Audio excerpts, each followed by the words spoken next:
building up a Dakistan, clicking through the endless sand with oil in his hand. Heat is on the desert globe, workers working fast and slow, resources running to and fro. EJ's got a show. Refining's king, making things right in the game, day and night.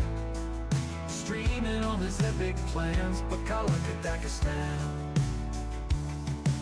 City grows, machinery hums, desert winds and beating drums. EJ's empire never slums, he's chasing all the songs. Oil rigs in the midday sun, every task getting done. High scores in the battles won, EJ's having fun. Sand and oil mixing free in the game's economy. EJ rules with strategy, building this dynasty.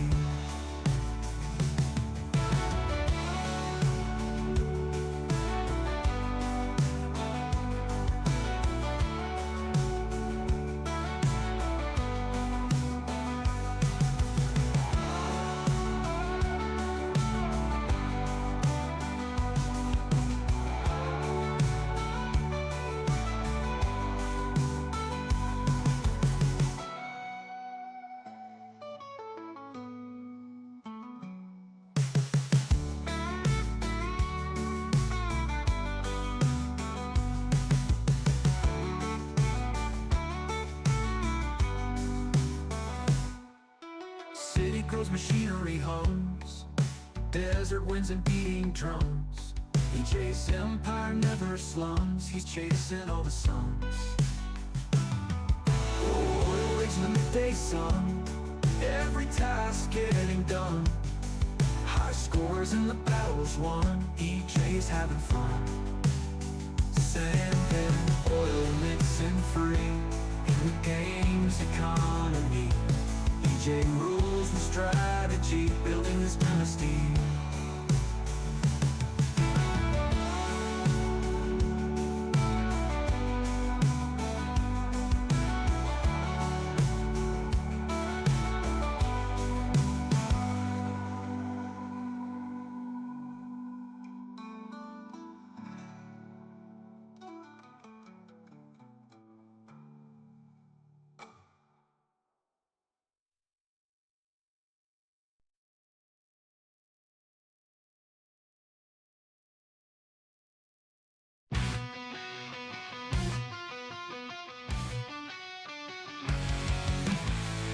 EJ streaming in his chair, goldfish fueling an infinite glare. Build a land or let it burn, Dakistan at every turn. Financial tips on every stream, workers to the dream machine. Money flows like molten steel, chase the goldfish surreal. EJ king of the pixels, Dakistan in his grip, fueled by crunch and snacks. Watch as his empire cracks.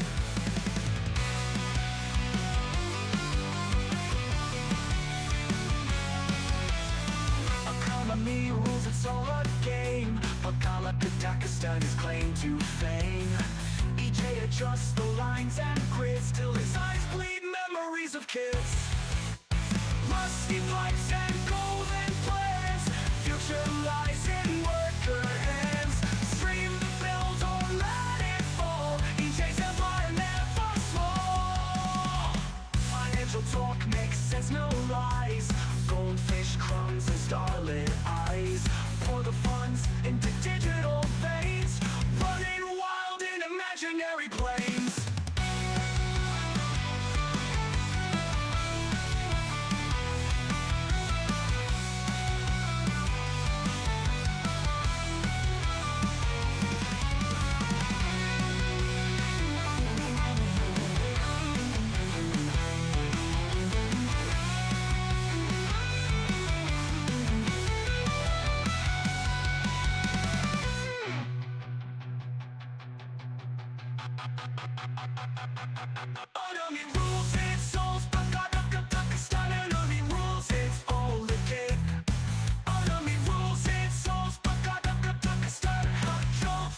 fueling it.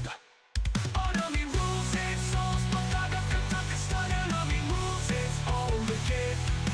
Enemy rules its souls, but Pakistan in its grip. You think to fail the classically. Red king of missiles, Pakistan in its grip. You might crush its necks. Watch as its empire cracks.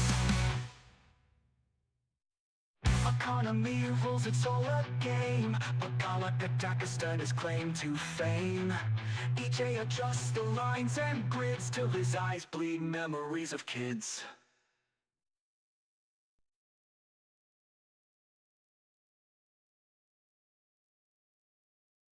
Well, you know, that song is a lot weirder than I remember it. Um, that yeah, that it's a little weird. Hello, everyone. Hello, and welcome. Yeah, that's a weird one, weird song. All right, last stream before I go down to good old Texas, Tejas. Ginny, you like the background? Yeah, I made that myself. I didn't. It's just a picture from Mission Control. Oh, shush, you love it, right? Yeah. Discovery, go on throttle up. Sure. Hey, human person, 60 months. You got your worm logo. All right. It's more than 3 years. I'm going to have to start making new logos.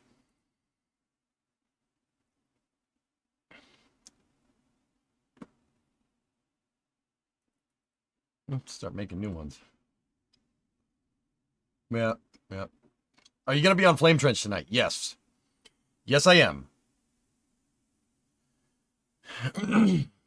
You should check the swear channel on Discord. The FAA did an oopsie.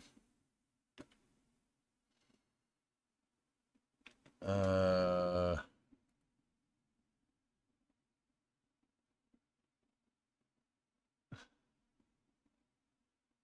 swear channel? We have one of those?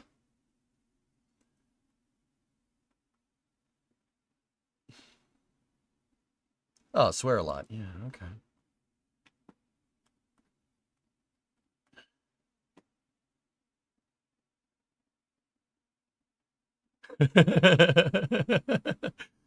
That is a typo. That is in fact a typo. Yep. I've definitely made that typo before myself, but I've noticed it and I was like, nope. Anyway, so today, no gaming. We have Flame Trench. I have to get ready for Flame Trench in about 4 hours, give or take. Which gives us, actually, it's 12:45 right now. Sorry for being late. I had a little bit of a wire malfunction. What I need to do is replace the transmission pan gasket in this truck. All the bolt holes are good. We just have to make sure that we do this correctly. And not make sure it doesn't leak. Hopefully we can get it to, move. So I had a little bit of trouble with the cables for all the cameras. Last time I only had 2 cameras operable, and one of them didn't really zoom in at all. One was a wide angle, and the other one was just a regular angle. I need to be able to zoom in so I can show you guys the chased holes and stuff, like what we did to fix the transmission. So I have all 3 cameras operable. I was able to get that camera over there on the tripod working, this camera on this tripod working, another camera, and then obviously the camera you see. So yeah, it just took me a second to kind of reconfigure inventory my cables and reconfigure it. So do you still have the Eclipse cam? The Eclipse cam is the one that I needed the cable for. It's the one that was on the tripod on the left-hand side. Mic packs are all charged. Lights are all charged. Tessa, I made sure last night. The other thing this is doing is testing all the equipment that I need for Texas. Because we're going to work on the truck, and then we're going to do Flame Trench. And then I have to stop after Flame Trench because I have to go pack. Because I'm getting on a plane for for Starship and for Texas this weekend. So I got to pack.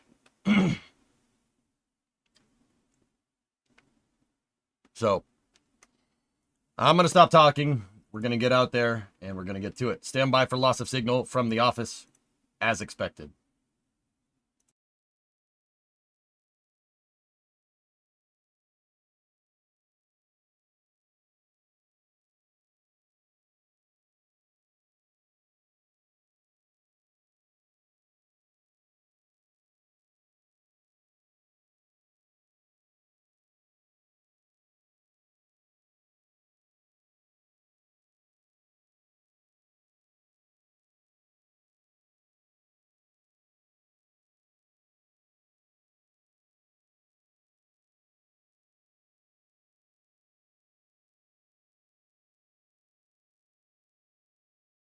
Okay, can you hear me?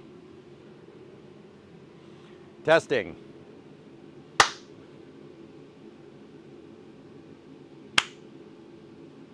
How's the delay? Do I need to restart OBS? 5x5. Loud and clear. Good sync, good sync, good sync. All right. All right. No delay. Perfect. So as you can see, I'm out here in a short sleeve shirt, and I don't know if you guys can hear that in the background.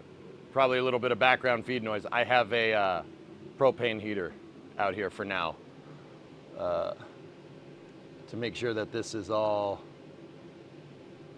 working correctly.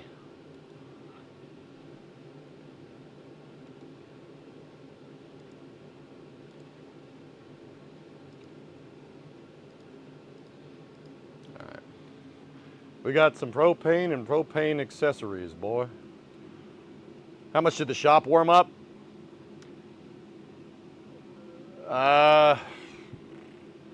It's probably like 65, 66 degrees in here, maybe something like that, like probably like 18 or 19 C. It's not bad. The building's insulated, it should heat up.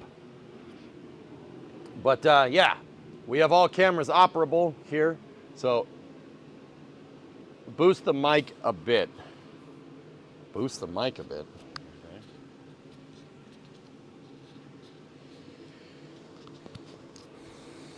And actually working from home. Okay. Test. Testing. Testing. That just blew out the mic badly. Are you sure that's good?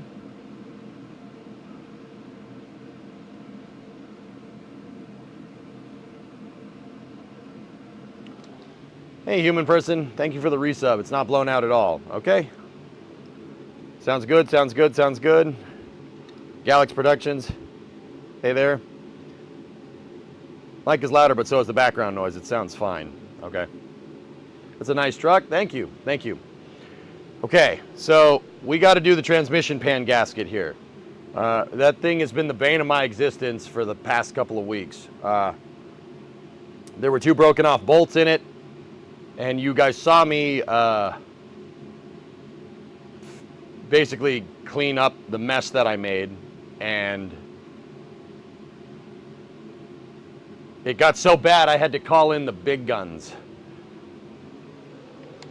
I had to call in the big guns to hold on. I had to call in the big guns to help me out. Bree's dad came in and we did fix the threads. We had to helicoil one, and Joe basically fixed the other. Like we didn't have to retap it. He saved it, which is pretty cool. You should open the door. No, I'm good.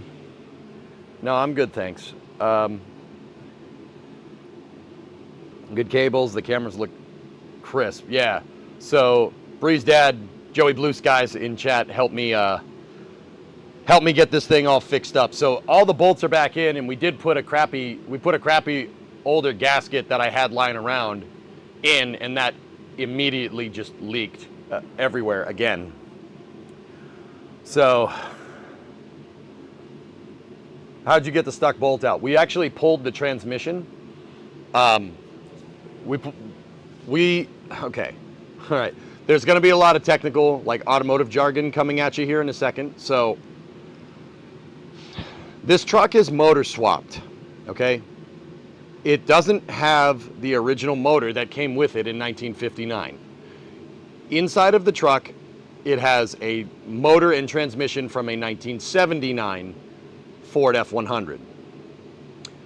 My uncle owned this truck. He gave it to me after I graduated college. Probably because he was like, wow, I'm impressed. A moron like you graduated, so he was kind enough, the uncle, the one that we brought that 429 across the country for. He gave this truck to me for a graduation gift. I do appreciate that. Thank you, Uncle, if you ever see this. So he's the one that put the 79 motor and transmission in this truck. He got it, and I know what people are saying, like, a 79, oh man, that's a nice truck too. Well, when he did it, it was like 1989 or something. So it wasn't a classic yet, believe it or not, which is weird. That's weird to think about, because I would want a 79 F100. Those are great trucks. But I have the heart of one right in here, which is fantastic. Now, in order to do that swap, you got to do two things, amongst other things, right? You have to, the motor on this type of truck is structurally tied into the vehicle in 3 spots. The motor up front has 2 mounts left and right that are basically mounting right in line where the wheels are. You need a piece of metal, right, that goes from the left frame rail to the right frame rail, right? That holds the engine in place. Those are 2 mounts on either side of the motor, because the motor is V-shaped. There's 2 mounts like this, right? So that's 2 out of 3. The third one is on the back of the transmission. In order to put that 79 in here, you needed to put a motor mount in. You needed to put a cross member in from a 1970s truck, or, well, it's a kit, and then you needed a transmission cross member from a 1979 as well. Excuse me. So when I got the truck, both of those were bolted in. Or not bolted in, they were welded in. When I had the truck in pieces, this truck basically spent the entirety of the 20 teens in pieces, from like 2011 to basically 2020. It was in pieces. When it was in pieces, I took the welded motor mounts out, and I made a bolt-in cross member. I modified the existing cross member and made it so it bolts in instead. So it bolts in, right? The transmission cross member, now here's where this gets a little weird. Transmission cross member was also welded in. So when Joe was here, when Bree's dad was here helping me out, we ground out that transmission cross member. We took it out of the truck. It was welded in. We ground down the welds, right? And took the thing out. I took it out, I painted it, and then that cross member, believe it or not, was really not designed to be welded in, but my uncle is the kind of guy where if you have a welder and you don't have the right bolts, just weld it in. So that's what he did. You could weld it in too, to be fair, it's fine, it's not gonna go anywhere. He used an arc welder, so it was some really thick boy welds, right? So we ground that out.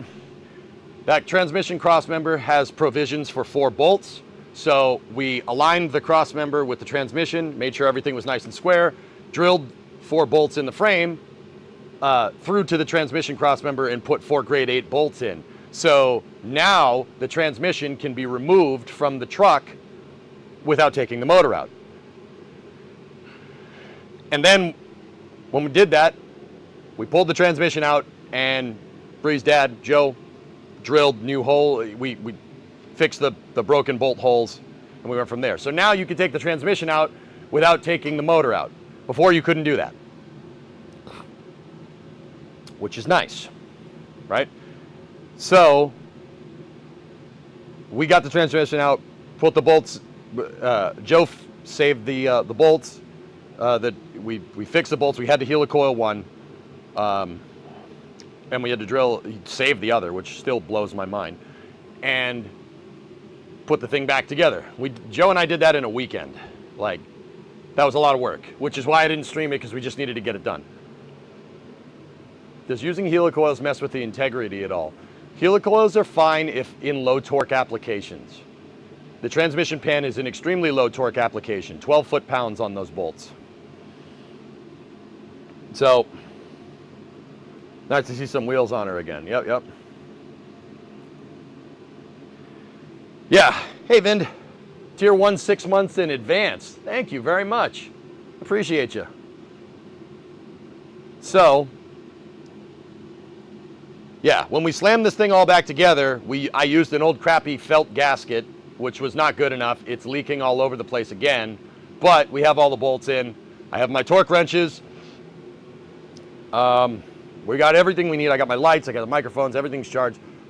So I'm gonna shut up, and what we're going to do is get under there and take the pan off again. I'm gonna take it out again. What boots are you wearing? These are Carhartts. The Carhartt boots, steel toes, which is, you know, good for the garage. How messy is that? It's gonna get messy, dude. So what do you have left to do? So, like I said, that old gasket was junk. The felt gaskets and the cork gaskets that came from these things from the factory are crap. If you tighten a bolt just a little bit too much, it'll pinch the gasket and then it leaks everywhere. So, I have a silicone rubber gasket from Speedmaster here, which, yeah, you don't need to worry about pinching it. It's silicone rubber, so that's not going anywhere. That's the good stuff. So what we're gonna do, the transmission has leaked everything everywhere, so it basically flushed itself, which is kind of funny.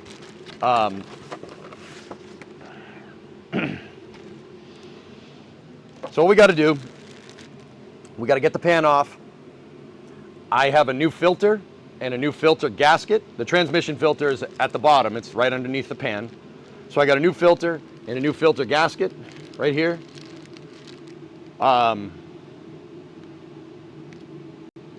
We're gonna put this in, put the gasket in, right? Put this in, put the gasket on, and if I have time, we'll put new transmission fluid in. I got 8 quarts of Type F, and then I'm gonna jack the back of the truck up so the wheels are off the ground, and we have to make sure that the transmission works and doesn't fry itself.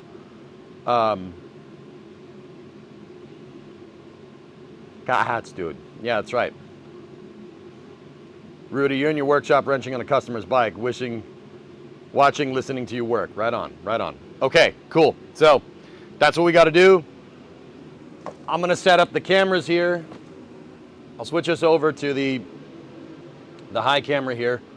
I do have all my cameras working. Last time, this is the camera that we use to go underneath the truck, and it's a wide angle lens, and that's great, but that doesn't really help if you need to zoom in on things.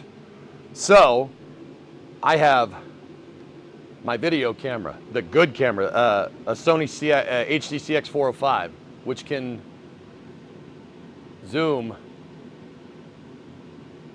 for days.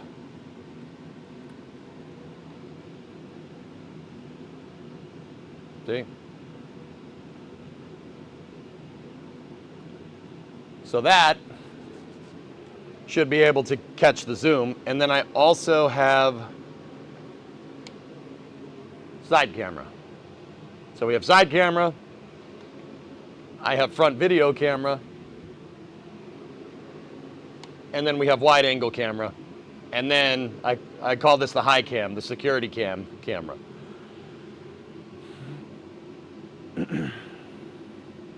Wait, what? No bugs in the radiator? Yeah. Haven't been able to drive it enough to get to that point, dude. All right. So, keep you on this camera. I'm gonna set up everything. Let me start setting cameras for you guys so you guys can see, and we'll go from there. This camera really doesn't have a long enough cable now. That's the problem.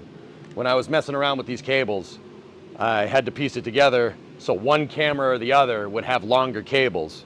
So that means that we got to use this one underneath the truck, which is fine.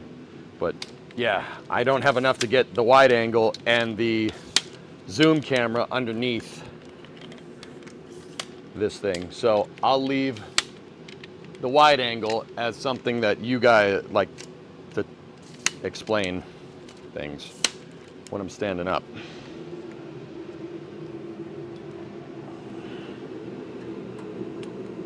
Yeah, truck isn't high enough.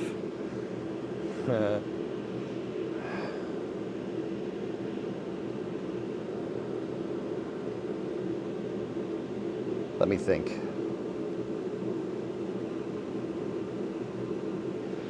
The truck isn't high enough off the ground to get the tripod underneath it. Did you see Gilmore Space in Australia are just got approvals so they can do their first flight test? I did see that, dude. I'm wondering when they're gonna launch, dude. They kind of came out of nowhere, which I'm like pumped about. It's cool. They're up in Queensland, if I'm remembering right. Use the one on the TV. Yeah, Talby, I might be able to. Yeah, I mean using that one is probably a good idea, but you know, I might be able to get this thing up underneath so you guys can see.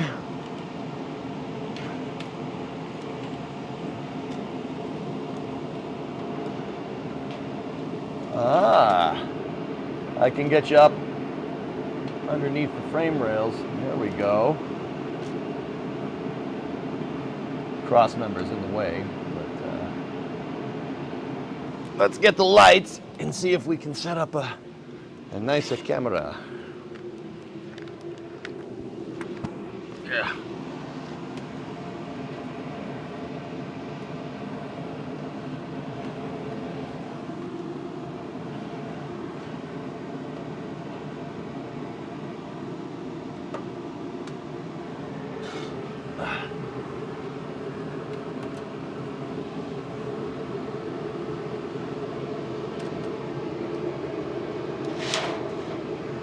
Just give me 1 second. I'm setting up all the cameras. Try and make it so you guys get a decent view.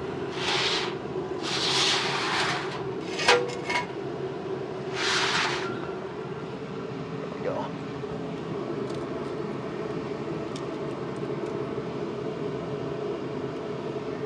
Hey, that's not bad. That'll work.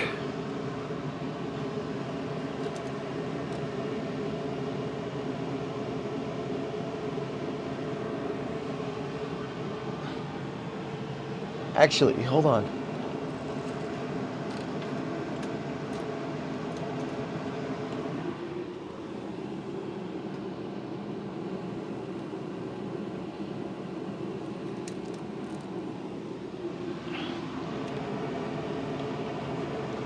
I might be able to get closer here.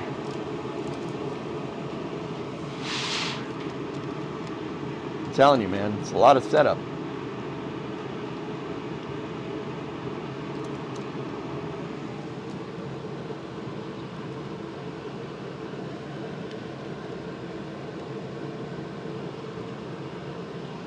Okay, that'll work.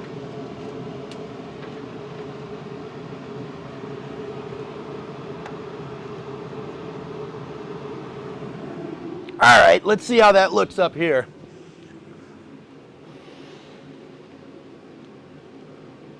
What do you think? You think that's a good enough shot of the pan?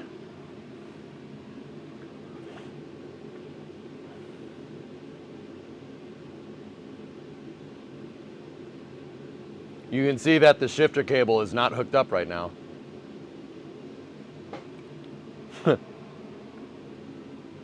That works. Yeah. You know what? Give me the side camera. The side camera might have enough slack.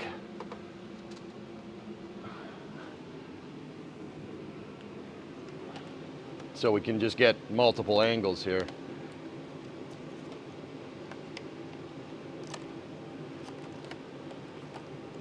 I got that damn Bakalaka Dakistan country song stuck in my head. AJ in a digital land, building up a Katala like a stand. Herpa derp derp. Herpa derp derp.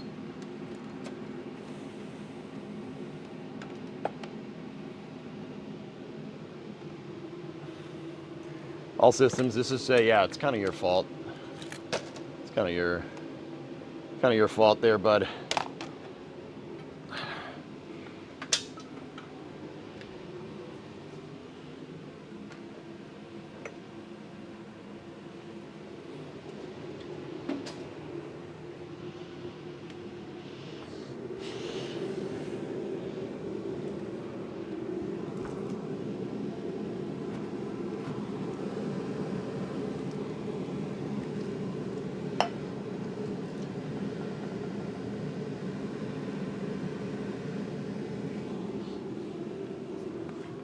Building bucket like a docker stand. Herpa derpa dan dan dan. Herpa derpa derpa dan.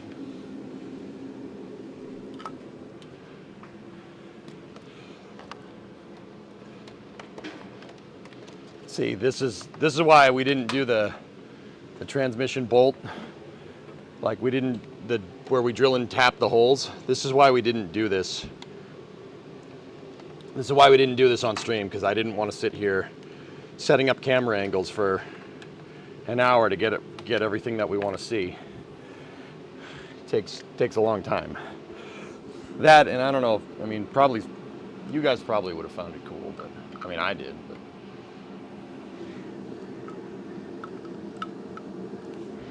Okay.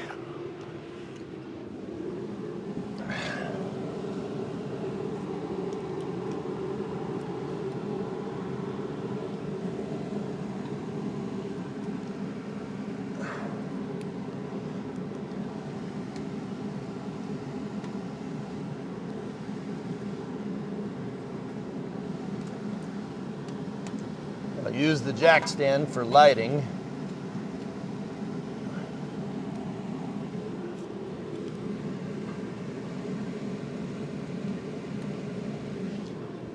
Okay.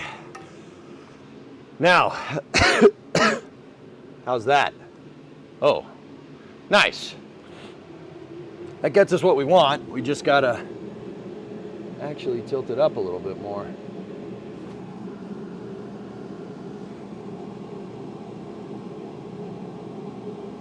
Score. Very good. All right. Camera angles are all set.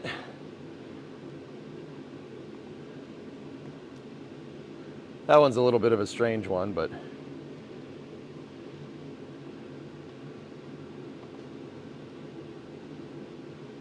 there we go. All right, let's get to it. So you can notice that one of those bolts is not like the others because I had to replace the bolts that broke, but yeah, what are you gonna do? So what are those? Those are 5/16 18 bolts, and I do believe they're 1/2 inch because it's old. So let me get my drop cloth for the other side of the truck.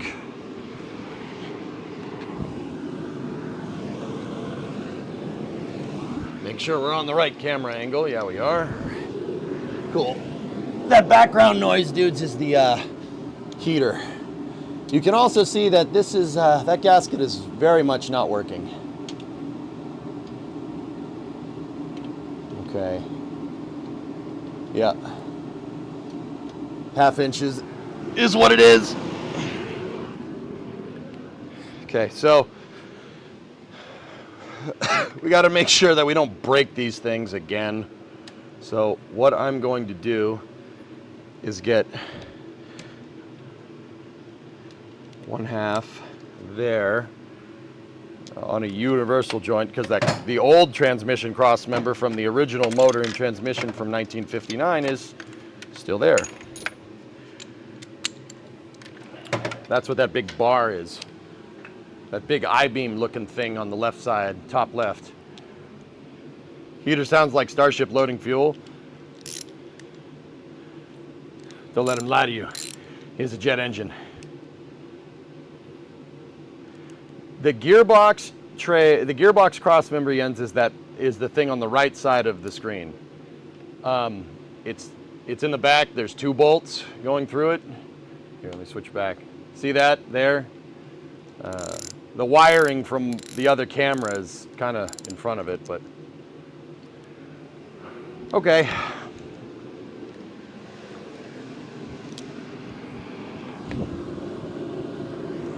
Let me get my drop pan out of the way.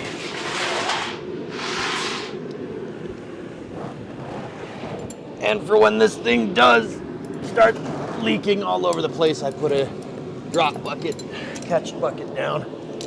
Okay, so these things need to be, we have to be very, very careful here. The last time I was not careful, I broke these bolts.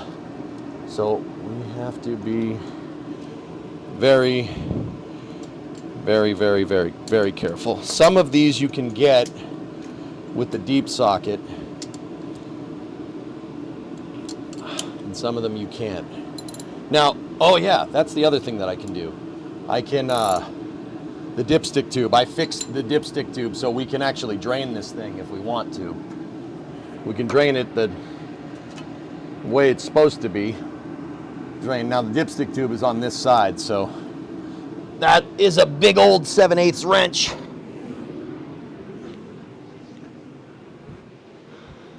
Which is 7/8 for people that don't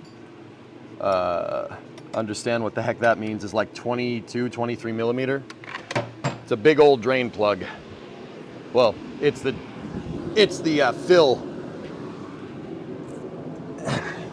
fill thing. There shouldn't be any transmission fluid left in this thing, but you know, just in case. And of course, like I said, I took this thing out and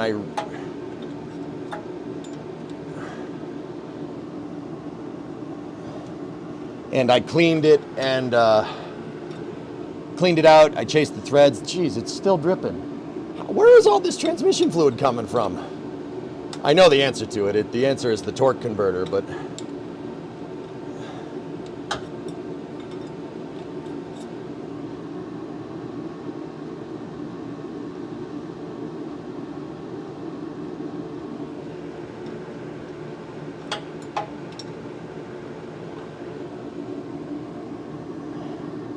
so if anybody's wondering, this is a Ford C4 transmission. A C4 is a medium to light duty 3-speed automatic transmission that Ford used in the 60s and 70s and even into the 80s. Yep, here we go.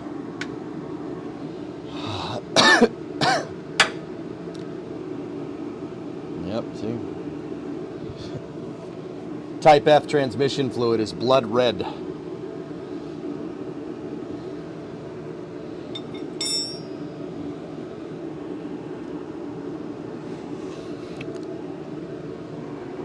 Okay, now you should just be able to break these bolts here. The reason why these pan gaskets leak so much is because the transmission is basically submerged in this transmission fluid. And like if you filled the transmission up, right? If you filled it up, the fluid level would be up here somewhere. So this gasket needs to be able to, it's not just like holding the transmission fluid in. It needs to, you need to make a seal with it, because if you don't, it's like having a hole in the side of a bucket. Okay.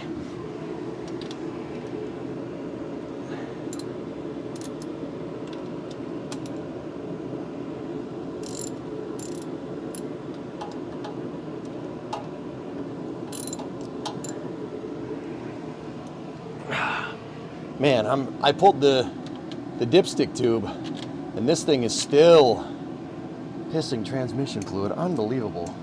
See, this is why I got to get this done before I go to Texas, because if we don't, this will leak all over the floor. I'll come back to a bloodbath underneath the truck. Don't want that. Discovery, go at throttle up. So this is where I need to use my universal joint to get at some of these bolts.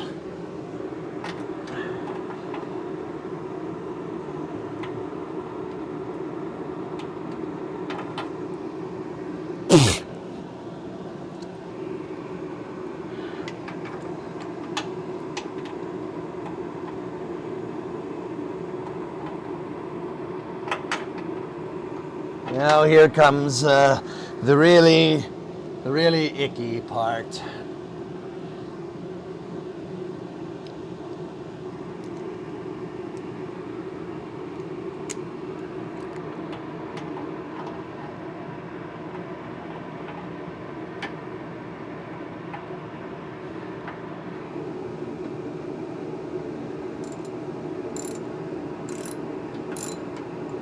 Okay, that one's loose.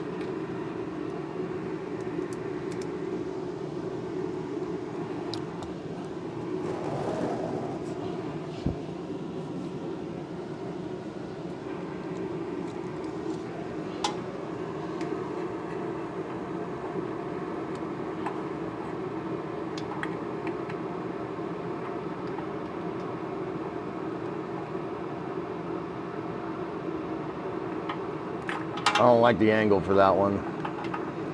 Try to go on the back behind the cross member here.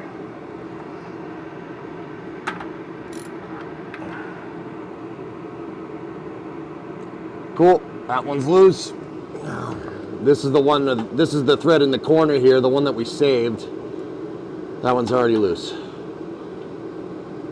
Okay, they're all loose.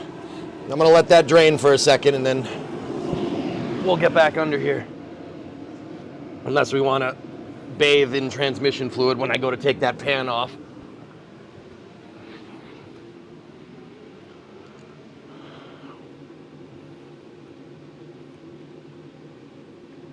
Bare-handed, yep. Drill a hole in the cross member, man. Yeah. Dude, that thing is like, I mean, Rudy, you ain't wrong, dude. Yeah. I mean, I could just get at it with the U-joint. It's not a big deal. That was the original, that was for the original, like, 4 on the tree transmission that came in this truck, or whatever weird thing that came in it in 59. You can buy aftermarket ones, Hokie, that have a drain plug. But, yeah. Did you see your last, sir? How could I have done that underneath an automobile? What is this? I can't see it public. Instagram wants me to sign in and I don't, yeah, it just blank screens it. Nope, don't see your last. Sorry, bud. Sorry, bud. Yeah, Rudy, I mean, yeah, we could, dude, that's like 1/2-inch steel. You see how beefy that dang thing is? It's from the 50s. Yeah, hopefully this is the last time you have to do it. Knock on wood. Knock on wood. I have Insta, but I don't have it signed in and I don't know what it is. It just gives me a blank screen when I go to do that, so. Yeah, it is what it is, man. It is what it be, so it do, be like it is. Dude, this thing is already probably pissed out 6 to 7 quarts of transmission fluid over this whole fiasco, right? Like, just gotta freaking,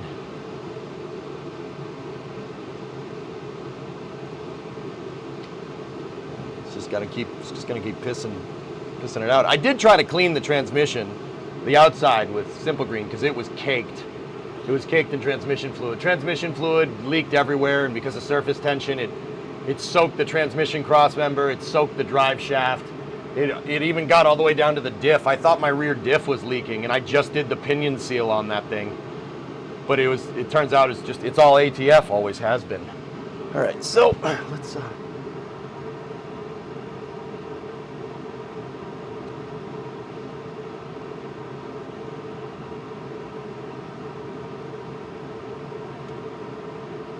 one.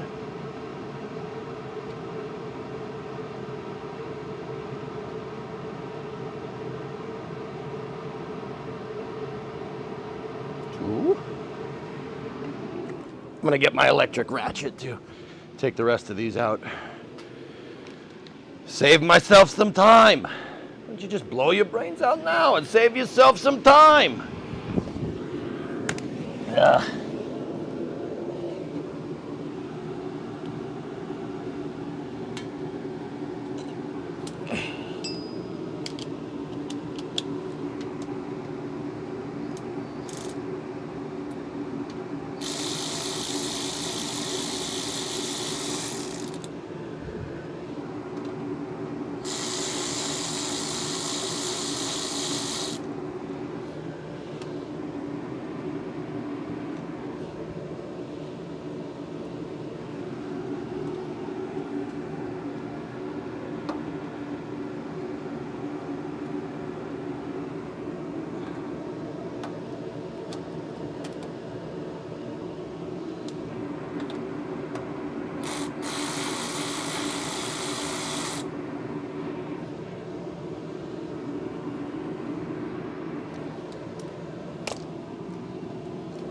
Now, I'm not using the electric ratchet to break the bolts free. I did it by hand.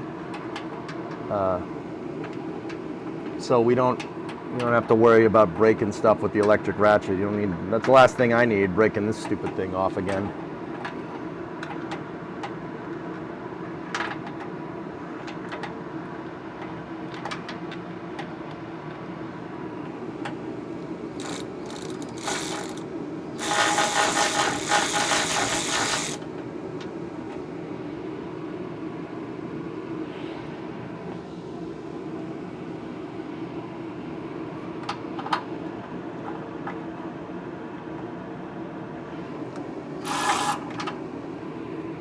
I'll get that one by hand.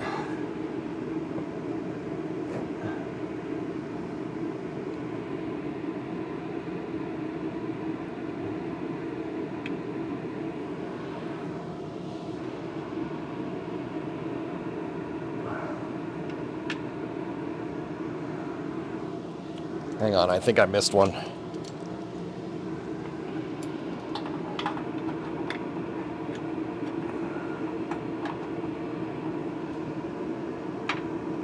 Yeah. There we go. Oh, that's yummy. Oh, yeah.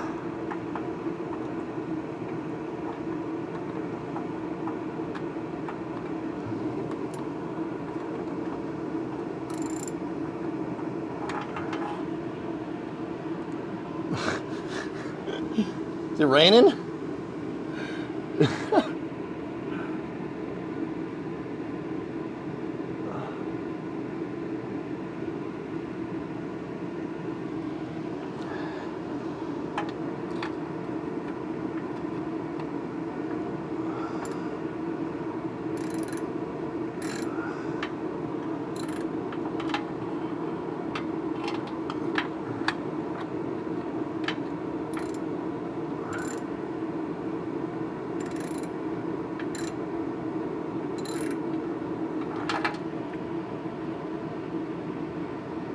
Why is that one fighting me?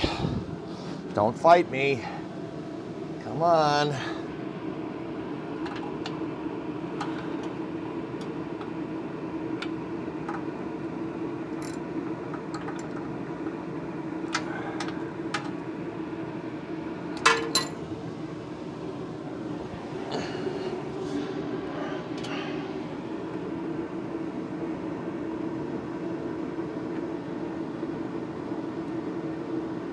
There we go. There we go. Come here. Come here.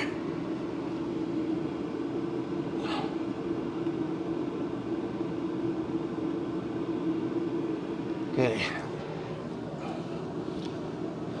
2, 4, 6, 8. Okay, we got 3 more bolts. So it's one right here, one right there, and one right there. There we go.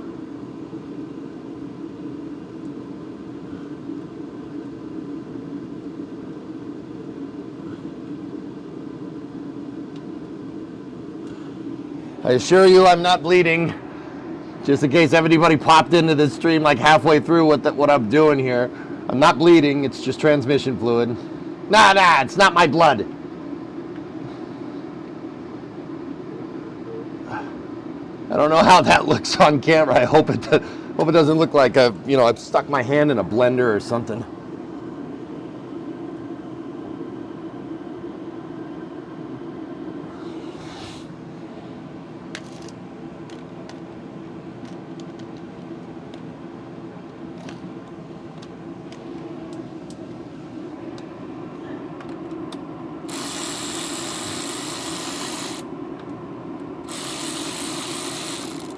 Oh no, the washer from that one.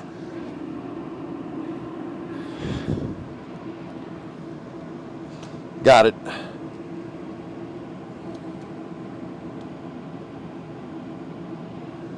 Okay, let's see what's behind door number 1.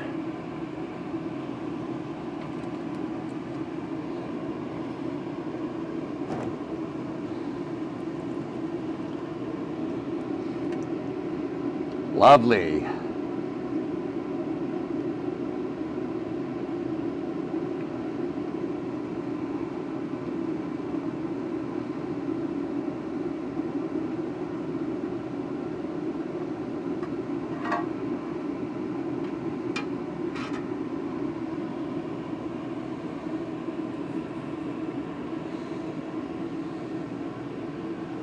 We got it. There's the filter. And this is the old felt gasket. That one had been sitting on my shelf for a long time, so. You know, that's a lot easier when the bolts just, you know, all come out. You just gotta go slow and take your time. All right.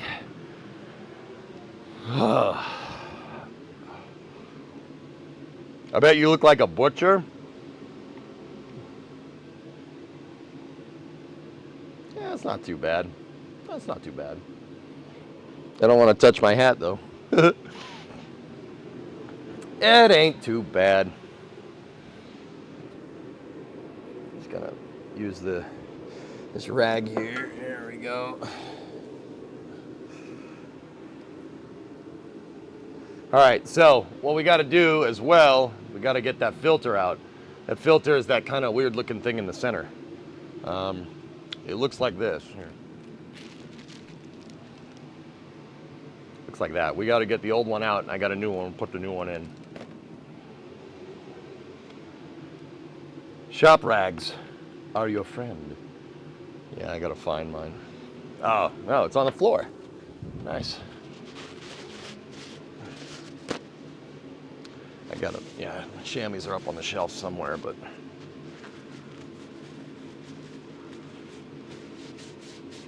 At least it's clean. I mean, Rudy, I had this transmission out a week ago. It was out and it was up on my workbench over on the opposite side of the garage. So we had that transmission out. So where did all this fluid in? I didn't put any fluid in it at all in this whole process. Where did all that fluid come from? It's in the torque converter. It's in the fluid coupling because the truck's tilted up. When we put the transmission back in, all that fluid probably came out of the torque converter and tried to settle in the pan, which is what it's supposed to do. So a seemingly empty transmission just seemed to have another 3 or 4 quarts of transmission fluid in it. I mean, that's how transmissions are. Why didn't you change the pan gasket then when I put it back together originally? I had to flush the thing. I flushed it with a little bit of transmission fluid. We had to flush it because when we drilled the holes, some metal shavings got into the housing of the transmission where all the transmission fluid is. And it was because we had the transmission upside down. When we turned it back over, I figured that all the stuff draining out of the torque converter will drain through the whole thing and it'll get all the metal shavings out. And then, you know, I poured a little bit more in. I mean, what you should technically do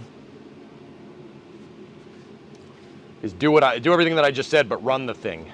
But I didn't run it. We didn't flush it, so.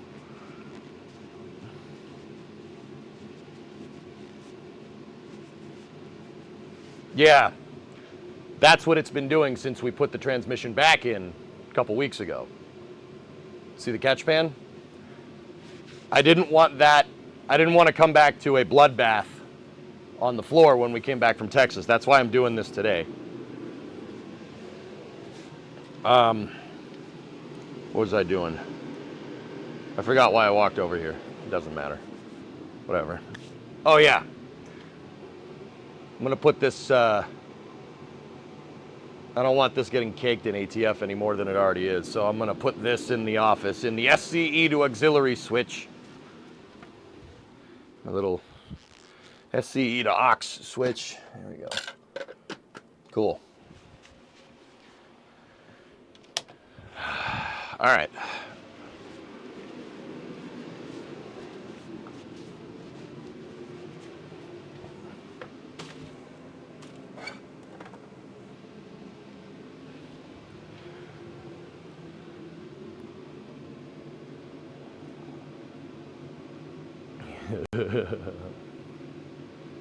Nice. Is it just a plastic seal? Maybe you pinched it? That one was a felt gasket, and okay, so Alex, it could be a bunch of different things. So I could have pinched it. It's possible. I did torque all those bolts to spec, but I didn't do it in a pattern, so we may have pinched one side. It's possible. I kind of finger tightened them and then tightened them to torque spec, but I didn't do it in the right order that you're supposed to do. Probably should do that. But those gaskets suck. The gasket that was in there is felt. It's just gasket material. And yeah, there's no way that thing was going to make a seal. Where are you? I could have pinched it. It's possible. Where did I put it?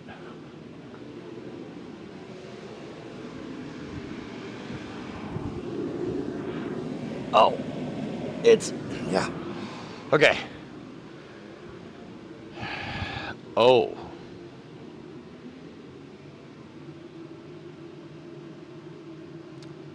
Okay. It didn't pinch it all the way through. I don't know when that happened, but yeah, okay.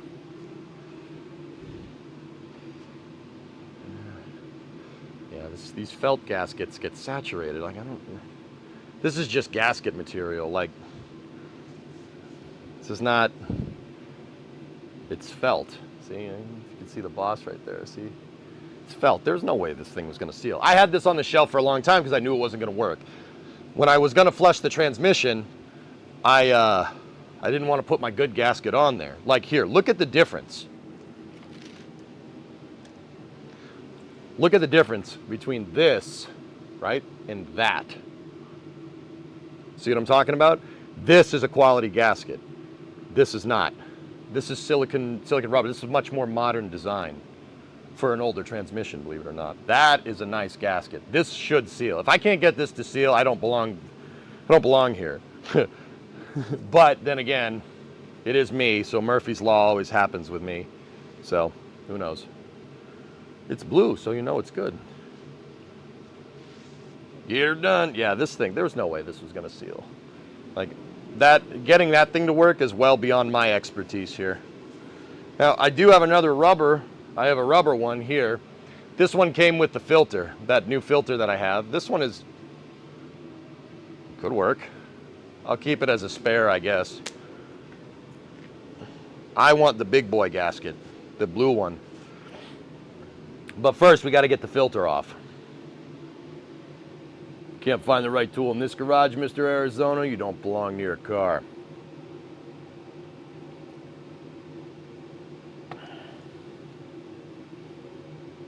Tried making my own gasket for a Yamaha 80 motocross. It never worked. How can you make one yourself? I don't know. I never make my own gaskets, dude. Ever. I never do that. Just because. All right, so the next thing we need to do is get the filter out. And then I have a new filter gasket. That one is felt, ironically, but it's inside of the transmission, so I suppose that's not that big of a deal. And then, yeah, I have the new filter. So this thing,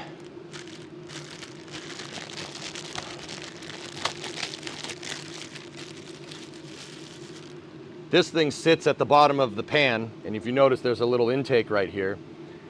The transmission is basically like a super soaker. It, like a super soaker, like you'd pump it up, right?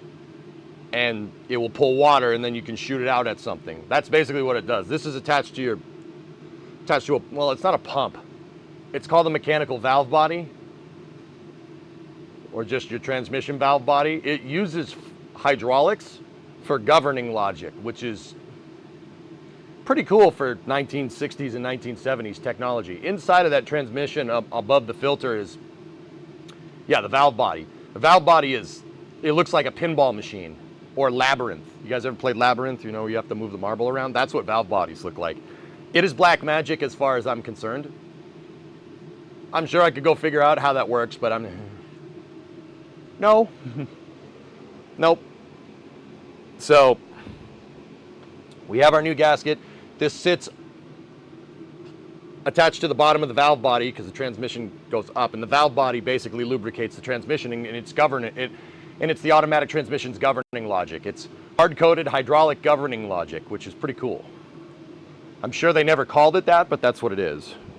Ford probably came up with some name like super awesome valve body mechanical actuator dingle arm. If you want to do something engineering related like CAD, because I have because I have abstinences when I don't have the chance, like no PC at hand. Can you think of anything I can do at work on just paper while at work on downtime when customers aren't storming in? You want to do CAD without the CAD? Get some cardboard.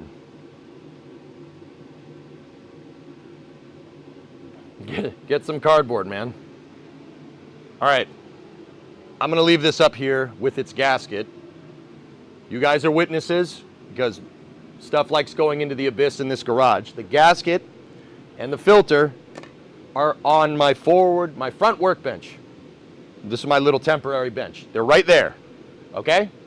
You saw it, I saw it, we're all witnesses. If the gremlins move that, you know what happened. If they're not there. Can you show us where the turbo encabulator is? Well, this is a Ford. There's no turbo encabulator. Only Chryslers came with those. On what book? This is a book I got at a used library or a used bookstore in Burlington, Mass. Check this out. I bought this because first of all, it was $8. It was $8, and I bought it because I wanted to learn how the vacuum system works on Ernok's truck on the 87 F350. That's why I bought it. This has basically an entire diagram and schematic about how that vacuum system works on a 1987 F350 with a 460 carbureted with vacuum everything. Yeah, the diagrams are in here. That's why I bought this book.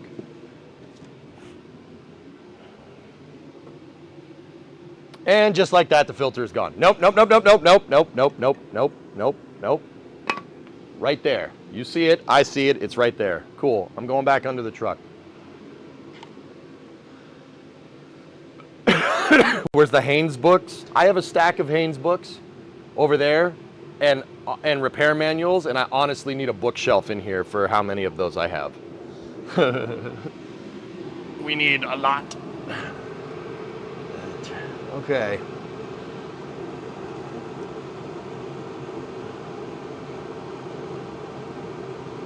I'm getting the pan out. We'll get the pan out from under the truck. I'm going to clean this thing. Again, for like the umpteenth time.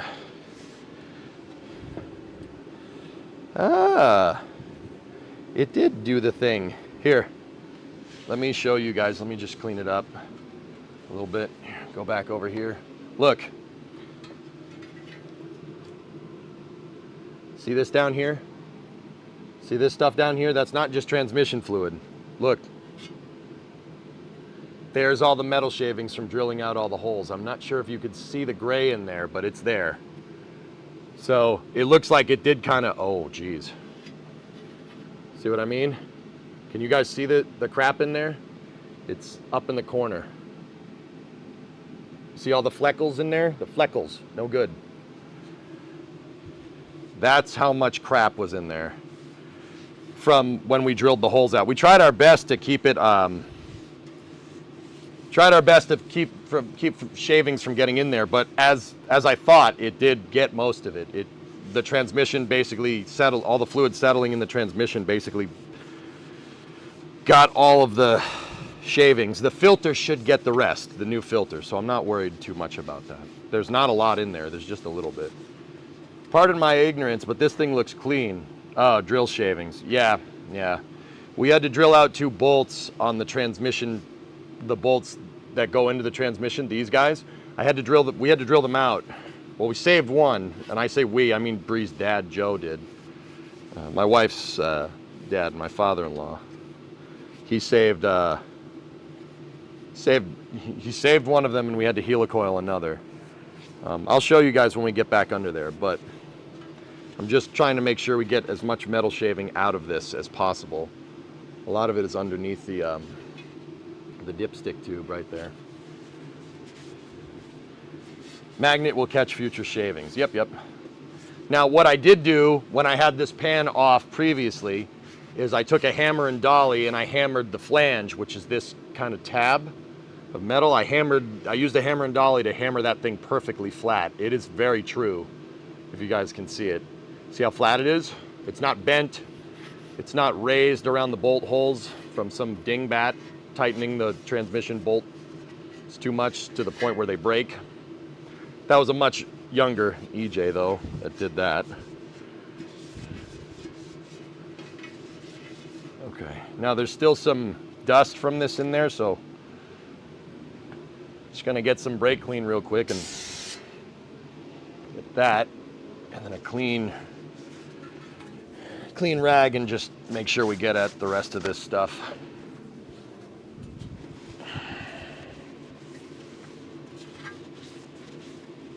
What engine is in the 59? It's a 302 from a 1979 F100. The previous owner of this truck was my uncle. This truck has been in my family since 1987 or something. And this Ford came with a Y block originally, so it's a 4.8 liter Y block. That was the motor before the Windsor engine that Ford put in everything. You can get like a 312 Y block and like a 57 Thunderbird or whatever. But my uncle had this truck, so he built it out of 3 F100s. I actually talked to him a little bit more about it. He built it in the late 80s, early 90s. Like, I think he bought it in like the 80s, and then, if I'm remembering right, in the early 90s, he bought a 79 F100 from the state of Massachusetts for nothing at an auction, and it had a junk motor, and it had a good motor and transmission, very low mileage, but the car was in a wreck. I think a piece of construction equipment ran the damn thing over. So the motor and transmission was good. So he took the motor and transmission out of that thing and put it in this. So it's got a 79 302. It's Malaise era, man. This ain't no muscle truck, you know what I'm saying? But it could be someday. I want to put a 460 in this thing eventually. Who knows? We'll see how profitable going down to Texas is. Starship V2 looks so good. It really does. It does have a nice aesthetic to it. Now, I don't know about you guys. I like keeping it clean. I like cleaning this. That's why I'm not procrastinating. I'm sitting here making sure this thing is super clean. You don't want FOD inside of the transmission as much as you can help it, you know. Little stuff is going to get caught up in the filter, so I'm not too worried about that. But as you can see, like the pan flange, it's really easy to bend this when you tighten a bolt. You don't want any high spots or anything. Like, I hammered most of this out. It's really flat, which is what you want. You don't want this metal, you don't want the pan flange bent, because if it's bent, it's not going to pinch the gasket right. Well, not pinch it. It's not going to seal correctly. So, all right, this is good. This thing's ready to go. I got to get back under there. Here's the filter. It's still on the book. It hasn't moved.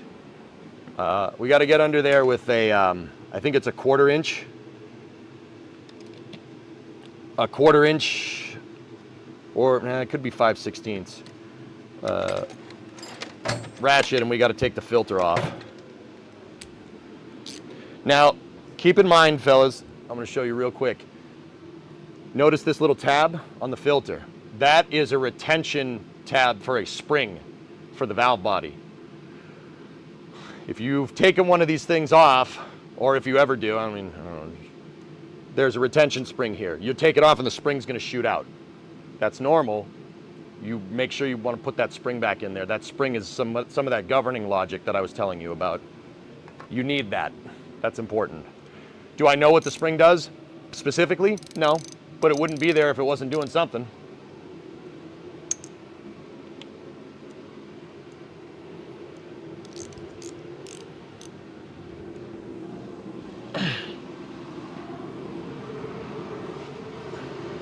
All right, so here's the filter. Just gonna righty-tighty, lefty-loosey.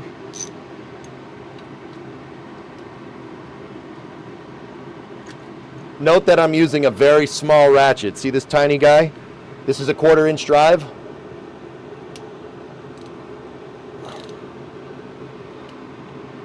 The reason why is if you use this tiny boy and you put your hands close to the pivot point, you're not going to put a lot of torque on this, and I don't want to, because the transmission is an aluminum housing. You don't really want to get too crazy with this. You don't want to put a lot of torque on these things or you'll break them. Ask me how I know.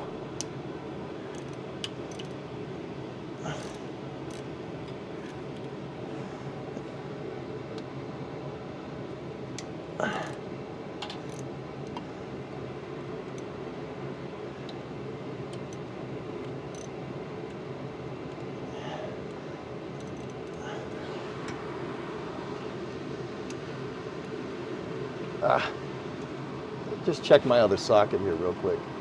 No, it's not 5/16. It is 1/4.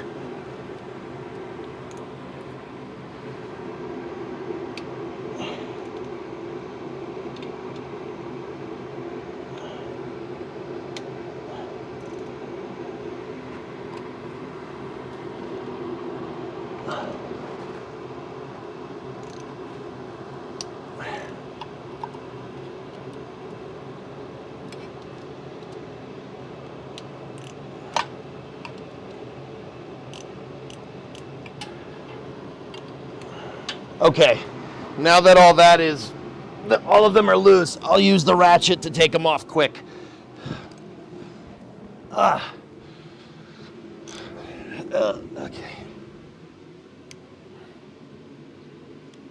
How do you know? There's that whole broken bolt fiasco that is the reason why I'm doing this in the first place. So, just on a quick side note, guys, like, I'm not a professional mechanic. I mean, you can tell obviously by the fiasco that you see on your screen. But what I will tell you is, if it feels like you're forcing something, like tightening a bolt, and it feels like you have to put a crazy amount of pressure on a bolt to like remove it or tighten it, you're probably doing it wrong. Like if it doesn't feel right, like it's hard to explain. But like if you turn a wrench enough, you'll know exactly what I mean. You really don't want to go too crazy with this stuff. If you it's really easy to over tighten it.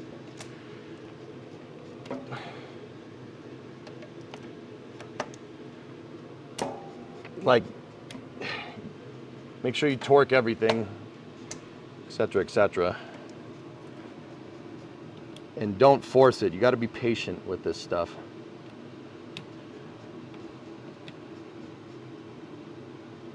Oh, maybe they're 5/16. Hold on. No, it wouldn't be 5/16. What did I just use? Oh yeah, it is. It wasn't 1/4, it's 5/16. Nice. I grabbed the right socket, but I said it was the wrong socket, but it was the right one anyway. So, that's good. Sweet. Oh yeah, there's also one bolt on there that's one size bigger. It's 3/8 in the top corner. You guys can't see it with that camera angle, but cross threads are better than no threads. Yeah, right, Glottrick, for sure. Silver, from rocket engines to truck engines. That's right. I like all mechanical things, man. All mechanical things. Because mechanical things are cool. And I don't know about you guys, it's pretty cool that I can just work on this in my garage and it's fine. Like, well, this one clearly isn't. It's mostly because I touched it, but but somebody that knows what they're doing can do this. Okay, let me just make.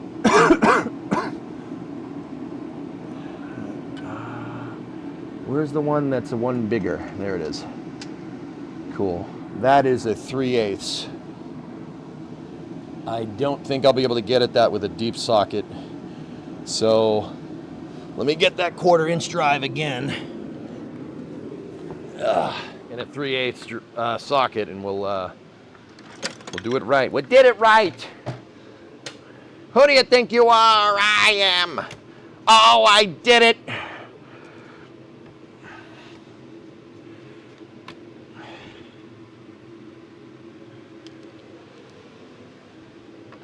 You did it right.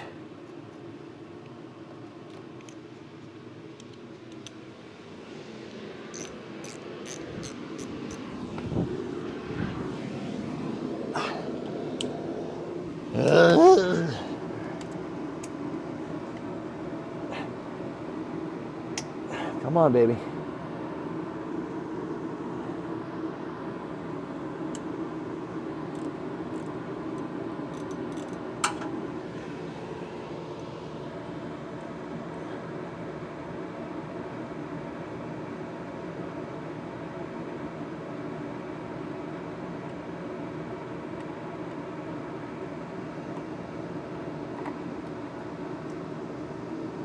Yeah, see, that's the one random one that's 3/8.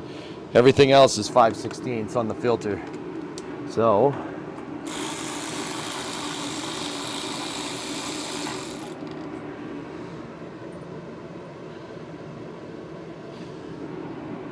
oh yeah.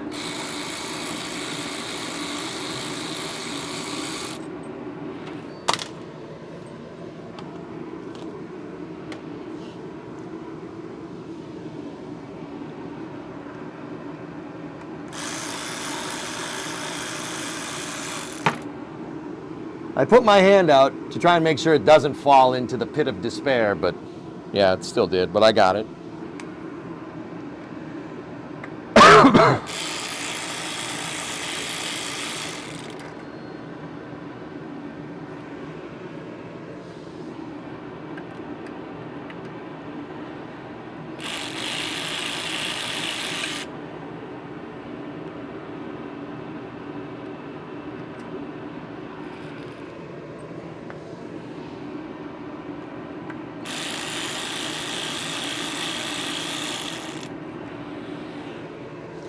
This is the part that would be time-lapsed if this was a YouTube video.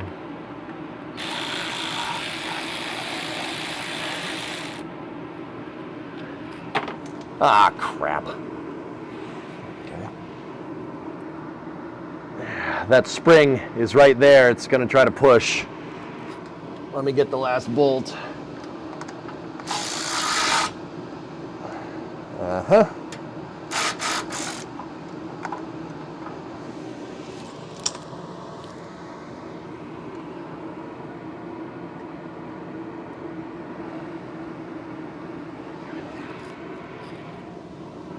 I tried to get at this thing with that deep socket, and the head of the ratchet moved against the transmission cross member.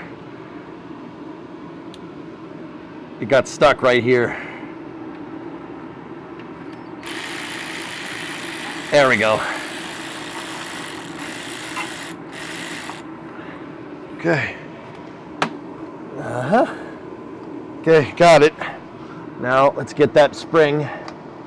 There we go. Oh, balls. What was that? Oh, shoot. I don't know what that is. Oh, it's a lifter for the spring that came out with it. I got it.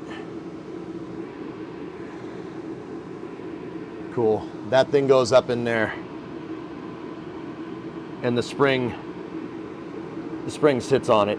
It just, yeah. When I took this apart before, the transmission was upside down, so that didn't happen. But yeah, that's the bottom of the valve body right there. Those are the two bolts that we drilled out. They're pretty good. And we're holding, so.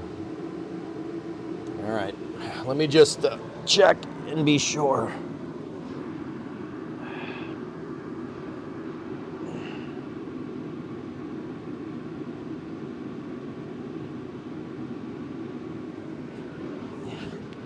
I think this thing, let me switch the cameras. So there's a little metal piece here. I don't lose it. See that little guy? That thing fits into the spring right there, and that sits up in the valve body.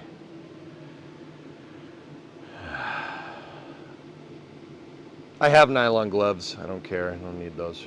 All right, I'm going to put these two things with filter, with my new filter. Put it over there. All right.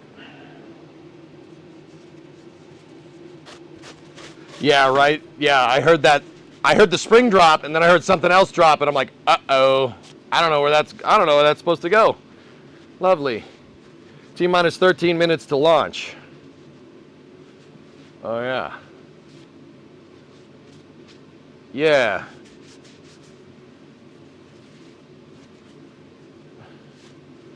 How much crap was in the old filter? Well, Sips, when we had the transmission out to fix it, we blew out the filter. We cleaned it up with brake fluid, or brake cleaner, and we blew it out with a hose, with a pneumatic hose. So there wasn't much in there. It was only really supposed to catch, I mean, that's the OE filter as far as I can tell. You know how I know? It says made in USA on it. It's definitely old.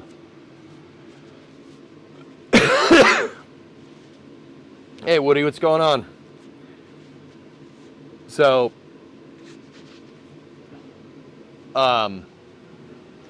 yeah, that it is pretty clean. But when we did take it out, a little like before, there was metal shavings in it.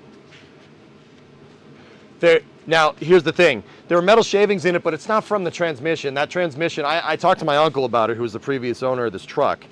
That transmission has maybe 20,000 miles on it. It's pretty new for a C4, right? Like, it was redone when he put the motor and transmission in the truck. He had it rebuilt.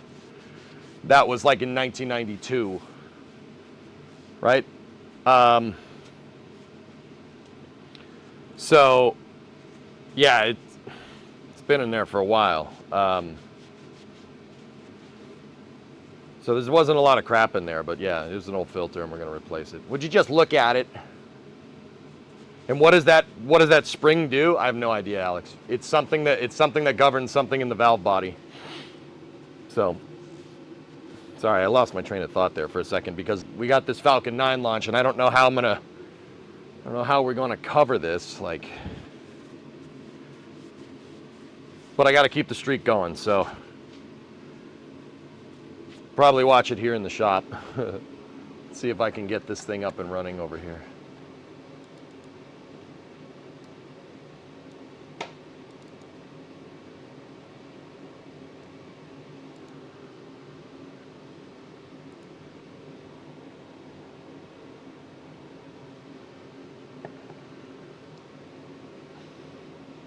It's a return for overpressure. Got it.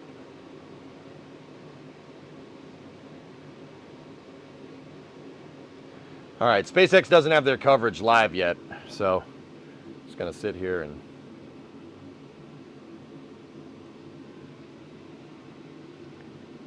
yeah, Loco, that's what other people that's what some folks over in the Twitch chat said, dude. So yeah, that sounds about right. It seems like it's an overpressure bypass, as far as I can tell.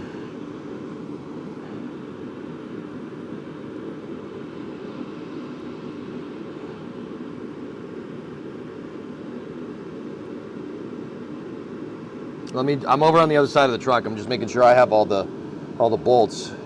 6, 7, 8, 9, 10, 11. Okay.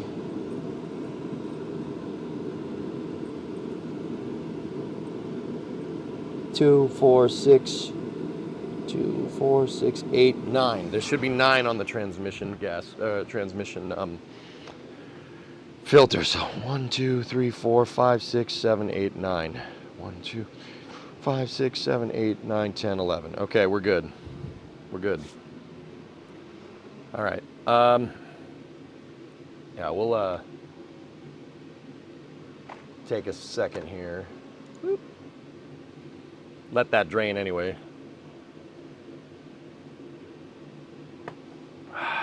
The spring controls the magic flow. That's right. Are you doing flame trench tonight? Yes, Phil. Yes, I am. I got to finish this before that, though.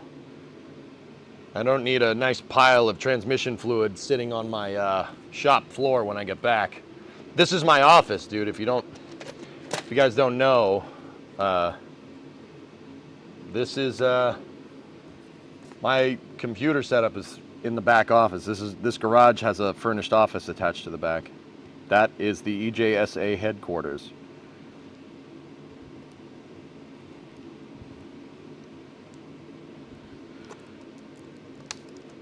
So I'm using a gasket scraper. It's just a razor blade to open up the gasket, but I got to make sure that I don't get the gasket with the blade. You don't want to pinch it.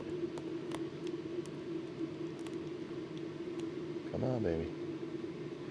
Don't cut the gasket. There we go. That should be enough.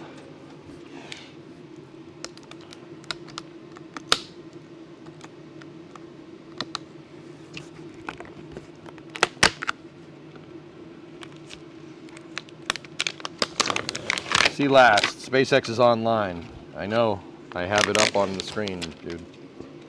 Thank you. There we go. That's the good stuff. If we can't get this to seal, I don't know what I'm gonna do.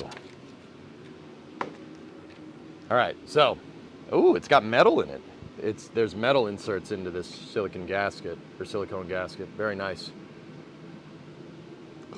Very good. That's gonna go on here. And we'll leave that for a second. What is that? It's a gasket?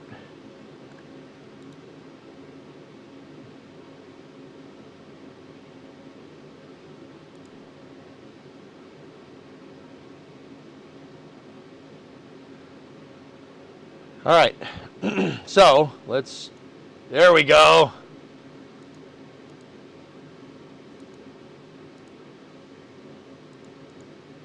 There we go. I can do this from here, I think.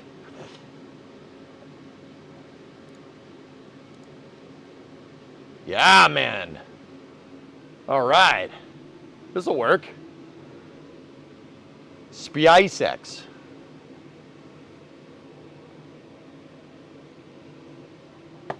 Pro Strimmer, man. Oh, heck yeah. Can you guys hear the audio okay? Here, let's cut it in.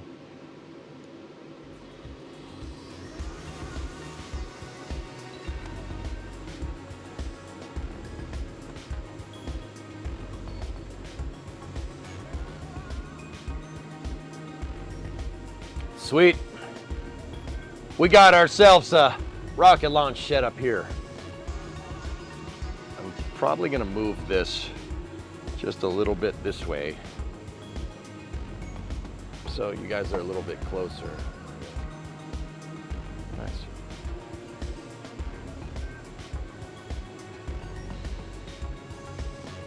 We got ourselves a nice old streaming setup here. Here, let me switch you back to the transmission gasket for a second. Look at this. Look at us. Look at us. Who would have thought? Not me. Thanks for pressing for shuttle return.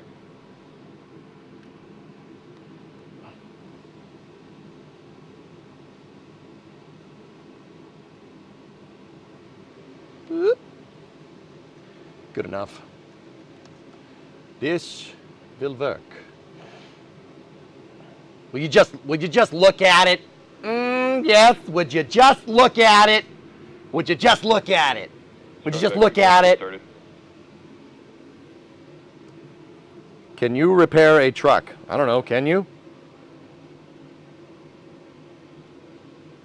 So we will get back to wrenching here in a second. We're gonna watch this rocket launch. I haven't missed a Falcon 9 launch on stream this year, which is, I mean, there's not many of those, but.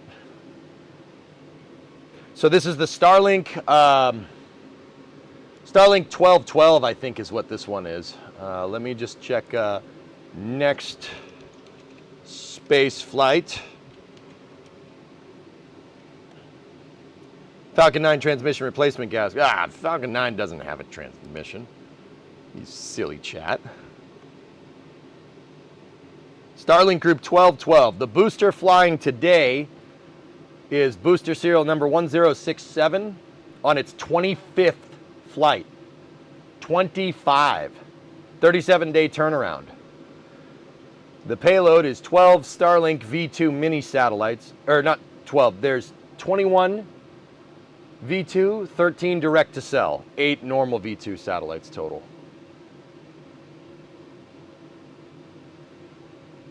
Will you stream Flame Trench from the shop? I don't know. I could, I guess. Okay, the launch site here, that's Slick 40, Space Launch Complex 40, down in Cape Canaveral, Florida. Well, it's actually Cape Canaveral Space Force Base, if you want to be technical. This is the 6th launch of 2025. 5th mission of 2025 for SpaceX, and the 439th mission for SpaceX in total. Yeah, that fairing looks like it's been patched a couple of times. Here, I'm going to turn the heater off so I can hear the playback. Give me 1 second.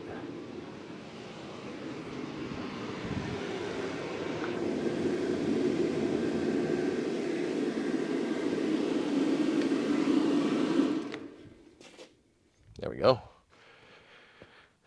Might be a little bit easier to hear things now. It's a lot quieter in here all of a sudden. So the 4 towers that are around the pad are lightning rods. You don't want lightning hitting your highly explosive rocket, carrying highly explosive propellants. Florida, there's a lot of lightning. So the technical term for that thing is the Okay. Technical term for that thing is the lightning arrestor system. It basically takes lightning and grounds it out away from the rocket. So electricity doesn't have the chance to jump to your multi-million-dollar vehicle right there. Not this. I'm talking about the Falcon, not that thing. That is not worth as much as a Falcon 9. Pants up. So once again, if you clicked on this stream looking for transmission repairs, yeah, I'm in my shop. I wanted to watch this rocket launch real quick, probably about a 10-minute interruption, and then we get back to fixing this thing. Okay, Falcon 9 should go into startup now. Falcon 9 is in startup. Told you.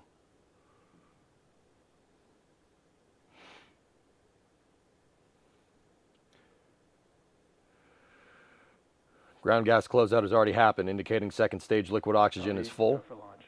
Okay, launch director reports go. Pretty day down in Florida, yeah.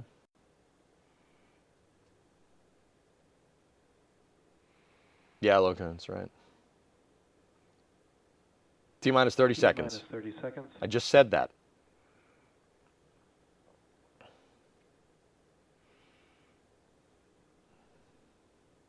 $20. 15. T-minus 15. 10. T-minus 10. 9. 8. 7. Sound suppression water system is on. 5. 4. 3. 2. Ignition. 1. Ignition. And liftoff. Go Falcon. Go Starlink. We got a liftoff. Starlink 1212 on this Friday afternoon. We got Falcon 9. Vehicles pitching downrange. Launching into the weekend. Sorry. Discovery, go and throttle up. All right, everything looks good there. Ragfear, 6-month resub. Thank you very much. Here in Australia, you drive a Falcon. Nice, mate. Nice. T plus 30 seconds. Vehicle's now doing its roll program. It executed a pitch over at T plus 20. Judging by the amount of roll that was induced on the vehicle, this looks like a southeast trajectory. That coastline is that you see on the screen. Discovery, go and throttle up. Power telemetry nominal. Is east-west. So, or the coastline is going north-south. The ocean is to the east, land is to the west. So we got a southeast trajectory here. You can see Falcon is supersonic. You can see Slick 41 right there, basically right by the flames, and then there's complex 39A and 39B at the middle top of your screen. That's maximum dynamic pressure. It's peak aerodynamic load on the vehicle. T plus 1 minute, 20 seconds into the flight. First, Falcon 9 is now traveling at 2,200 kilometers an hour, 18 kilometers in altitude. The next call here should be for Merlin vacuum thermal conditioning. There you go. There it is. This is the 25th flight for Booster 1067 today. This Falcon 9 first stage has flown 24 times prior.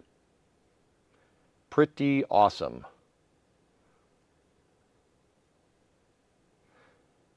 Now, if you're keen-eyed here, you look at the plume that's up there. It's a little bit asymmetrical.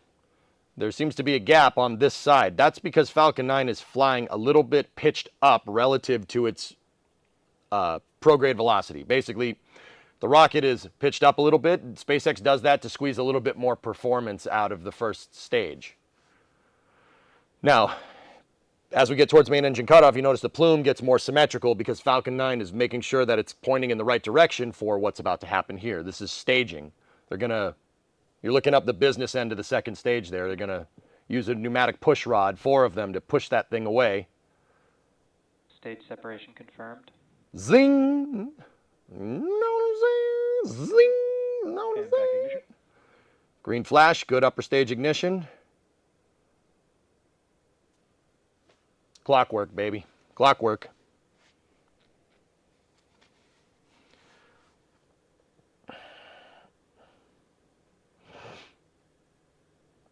Nice, Jared. There you go.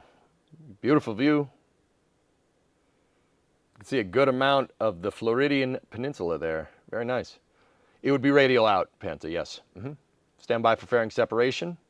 Fairing separation confirmed. There it is. T plus 3 minutes and 15 seconds into Starlink 1212's mission. First stage is traveling at 7,100 kilometers an hour, 102 kilometers in altitude. Still going up, by the way.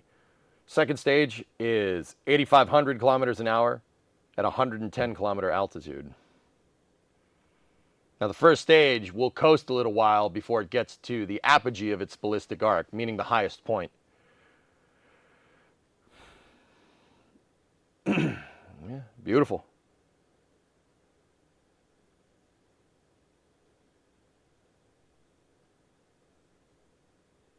Oh, Both nice. vehicles logos, are on a nominal trajectory. Okay, guidance navigation guy at SpaceX calls good trajectories. I'm out of coffee. That's unacceptable.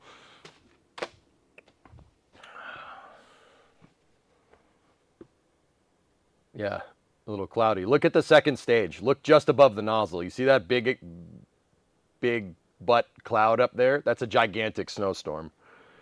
And that snowstorm is coming my way. It's going up the northeast right now. Apparently it's snowing everywhere else in the U.S., like, except here.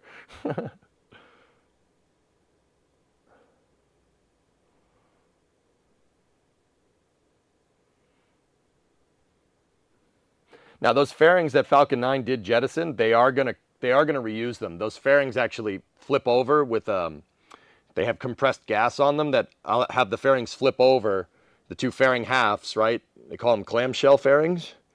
They separate, and then the thrusters point them so the outside of the fairing, the aerodynamic part, is going into your reentry heating. Because fairings are absurdly light, the reentry heating is kind of minimal. It's called having a high coefficient of drag and a low ballistic coefficient. The running thing that I try to explain, like how I try to explain this, is like if you're at the top of the Empire State Building and you have a piece of paper and a rock, right?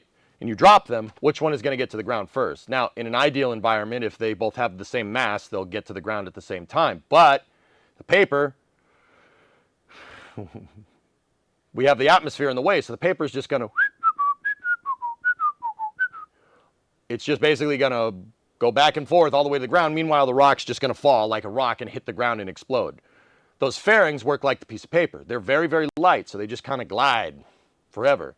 And because they're really light, because they have a low ballistic coefficient, reentry heating is basically minimized because it's the surface area of that thing is so ridiculously big, right, comparatively to the total mass of it, that you never actually go fast. It's basically a big break. Stage 1 entry burn startup. Here's the supersonic retropropulsion. This is my favorite part. Falcon 9 is now firing its engines to slow itself down in preparation for landing here. And it's also using the engine exhaust as a thermal medium to protect the rest of the rocket on the way down. It's basically using the rocket exhaust as a heat shield, which is why you see all that soot building up on the camera. Stage 1 entry burn shutdown.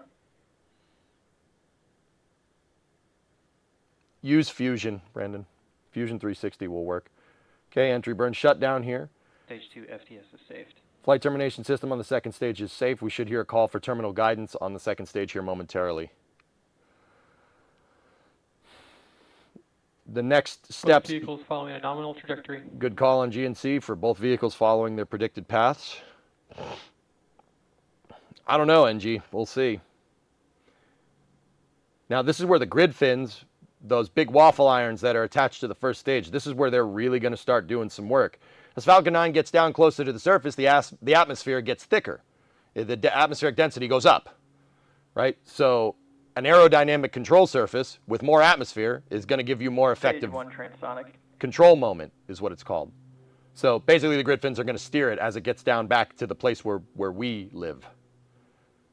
The grid fins are going to do work all the way up until the landing burn, which is about to happen right now. You should be able to see the drone ship under the left-hand grid fin there. It's about dead center. You can just barely see it. Stage 1 landing burn. Okay, now the grid fins are going to do work until you get to a velocity where the grid fins will not be able to move the air effectively anymore. And when that happens is right when landing legs deploy on Falcon 9. Stage 1 landing leg deployed. So watch, the grid fins lock into position, landing legs fold out, and we get a beautiful touchdown there. Stage 1 landing confirmed. On just read the instructions. Perfect. Excellent. Dead center, 25 flights for booster 1067. Perfect. Beautiful. And we should get a staging velocity was a little bit high at second stage engine cutoff, 27,108. That's on the higher end. We usually see 27,072 or something like that. That was 27,108. A little bit higher, but yeah, no problem. All in a day's work. Killer.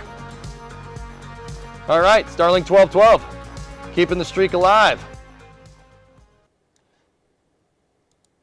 Keep that streak alive. Keep that streak alive. All right. Shall we get back to work? Fantastic coverage. Thank you, Eutychus.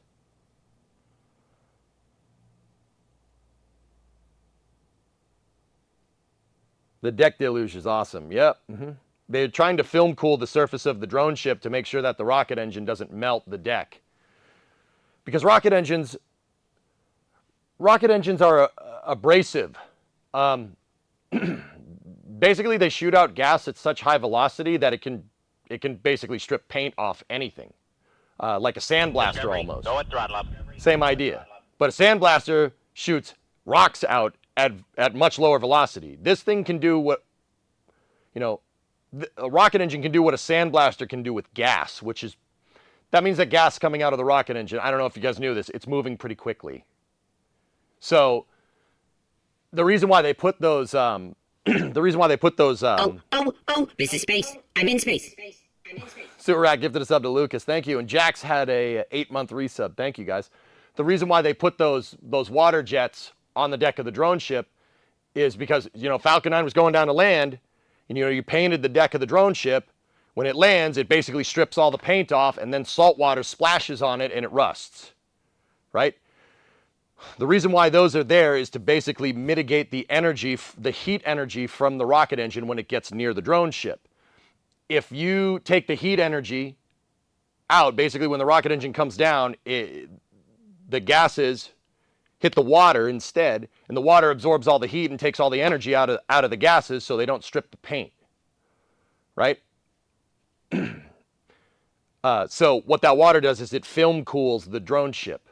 It film cools the deck of the drone ship. There's a little bit of water. There's a puddle. Basically, it lands in a small puddle. And when Falcon 9 comes down and lands, it basically evaporates all that water for a split second. And the heat goes, instead of the heat energy hitting the deck of the drone ship, or the hot gas hitting the deck of the drone ship, it hits the water instead. Water takes all the energy out of it in the form of heat, right? And there you go. You don't ruin the deck of your drone ship.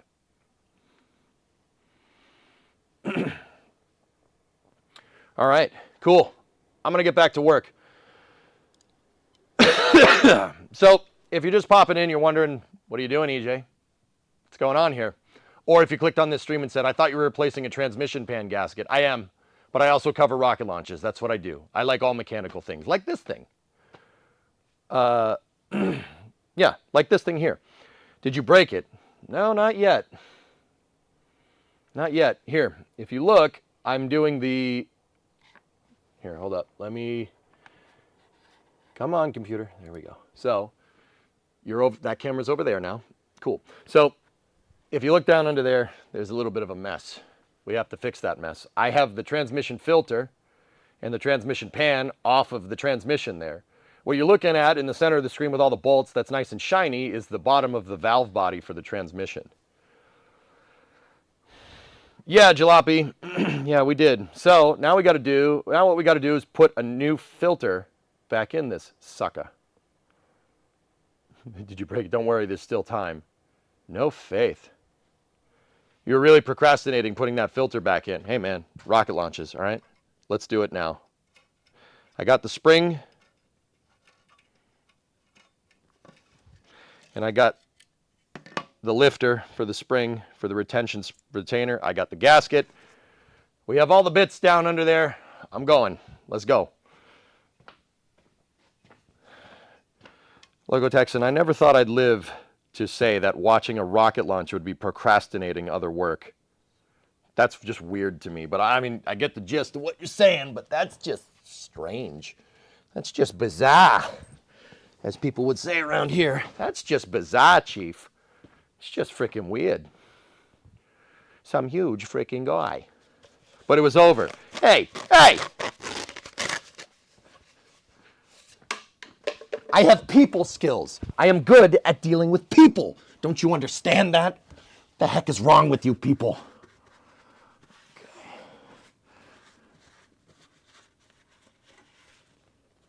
Okay, cool. All right, so let's get this sucker in here.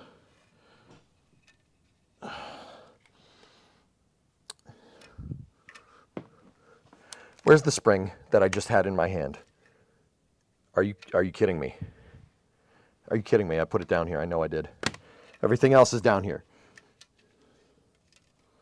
Oh. I swear if it's up here on the bench, I'm going to be pissed. Loco Texan, I'm blaming you.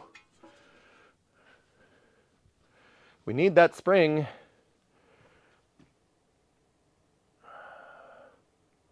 I just put it down there, but I don't see it down there, and that means I was probably lying on it. Yeah, okay, I was. All right, cool. All right, let's get her done. Okay, so the first thing we need to do is put the spring and the spring retainer, I guess, in there. All right, this goes up in here like this. Come on, baby.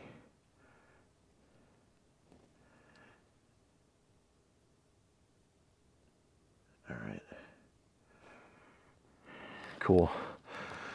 Now we have to put this in the gasket. Okay, so what I'm going to do is I'm going to pilot a bolt through the gasket and the filter. And that pilot bolt is going to be right where the spring retainer is on the filter. So I'm going to pilot this in there. Don't break the gasket, moron.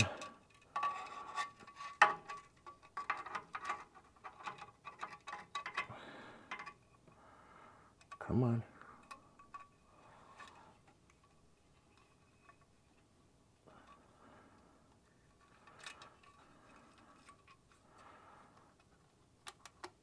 Okay.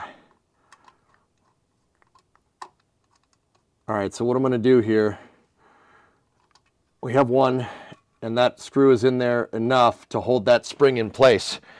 Now I'm going to get the rest of the screws, and I'm just going to hand tighten them to make sure that all the holes here, like if you don't tighten them down all the way, leave that nice and loose before you get all the bolts in. Once all the bolts have caught a thread, then I'm sure there's a torque sequence for this. I'll just go around the horn like one, cross pattern, and we'll see what happens. But for now, I'm just hand Oh, tightening oh, everything. oh, this is space. I'm in space. I can't see who that was. I can't see. ARJ. What was that, 10? Dang, man. Thank you. ARJ gifted 10 subs. I appreciate you, buddy. I hope you appreciate me making a fool of myself with this. You know, I suffer. I suffer for your entertainment.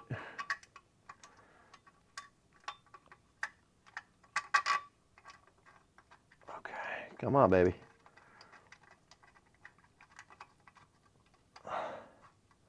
You still want to make sure that you have a little bit of play here so you can get all the rest of the bolts in.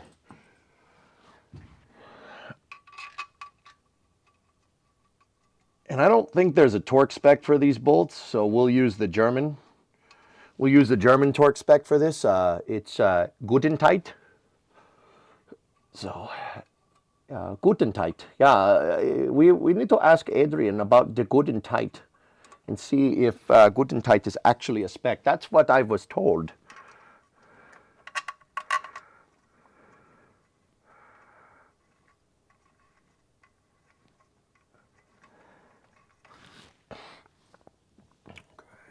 Two more.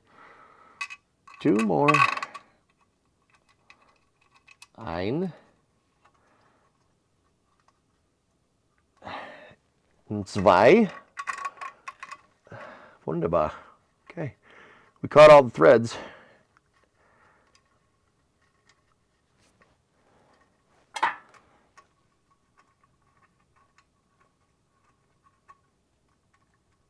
Okay. All right. Now,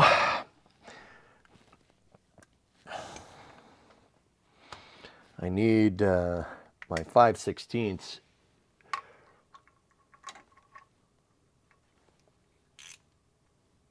I need a 5/16 small socket here. I put it away because I was like, oh, I don't need this again. Turns out you do, idiot. All right, I'll be right back. I'm gonna grab that real quick. There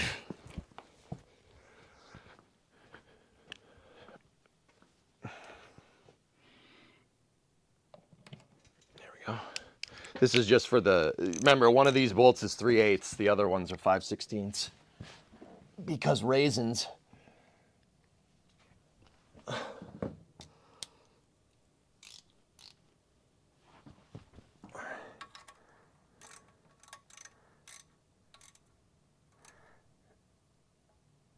That's fine. This is what I mean. If you just gotta. Oh yeah, we should go over here. Just snug it up. You don't want to. These things don't need to be torque crazy spec. Like if you feel like you're forcing it here, you're probably gonna break something. Take it from somebody that forced it here and made this project a lot more difficult than it needed to be.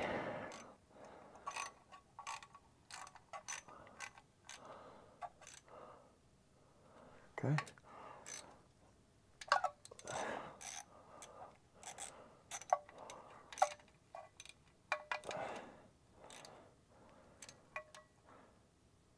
Okay. Now, note that I'm going around the horn. Guys, you don't want to just start and go work your way around because then you run the risk of pinching a gasket. You don't want to do that. And then there's the potential of stuff getting past the filter in the transmission pan, which would be unacceptable.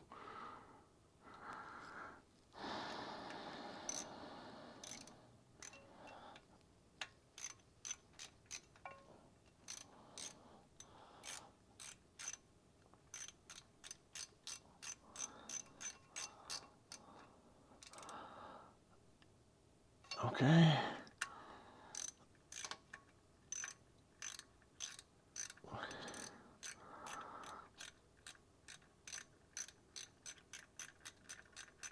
That's the one with the retainer spring behind it, right there. There we go. That's tight. Last one.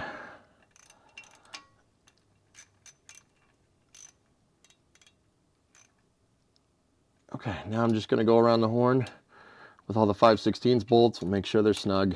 That's snug. That's snug enough. Good. Good. That one has a, don't drop it. That one has a little ways to go here.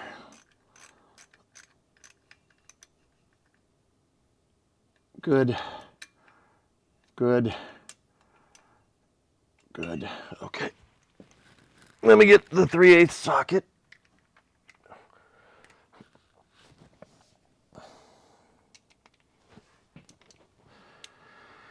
And we'll tighten this last one.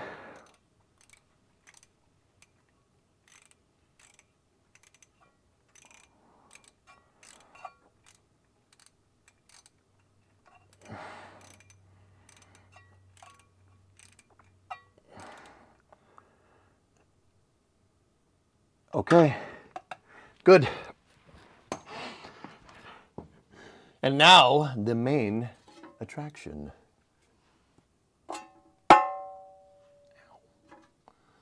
All right, I'm just gonna check chat real quick before we go any further. Just making sure I'm not screwing up too bad.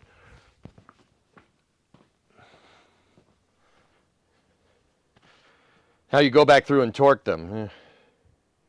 Booster 12, hey pal, hooked on your streams, keep up the great work.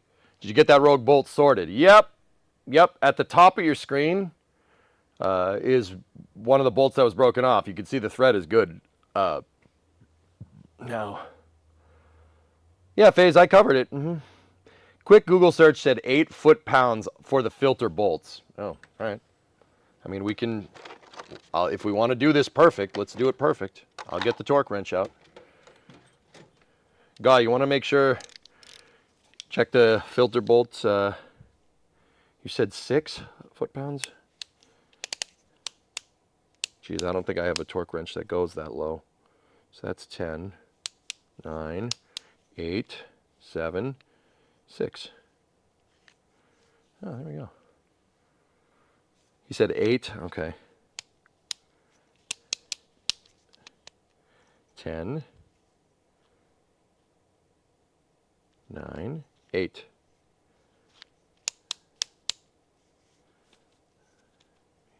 Okay. Cool. All right. Wait, I thought we were taking the engine out. No. All right. I will use the torque wrench here. I need a 3/8. I need a 3/8 drive. I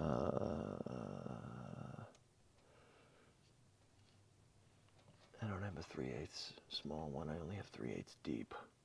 Deep. Okay, that'll work. And then I need 5/16, which is down there already. Cool. Was that torque for the cover or the filter? Well, Goss said it was for the filter bolts. 8 foot-pounds sounds too much for the filter. I mean, dude, they're snug. It ain't going nowhere. I mean, I have to torque the pan bolts. And I believe, you guys correct me if I'm wrong, I believe it's 12, the camera's over there. I believe it's 12 foot-pounds. So,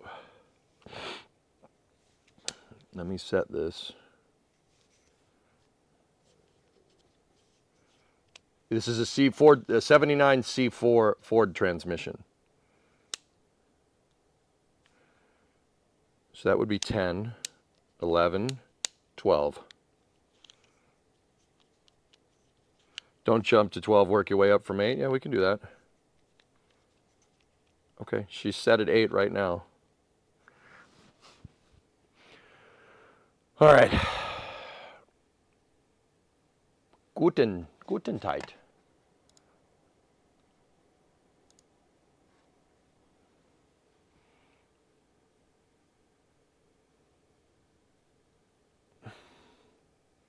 Yeah, here, take a look. So let me unlock this. You guys want to see how the torque wrench is set. So that's at 10, right? So 9.5, 9, 8.5, 8. Cool. Set. How did you get the broke bolts out? We pulled the transmission and drilled them out. Okay.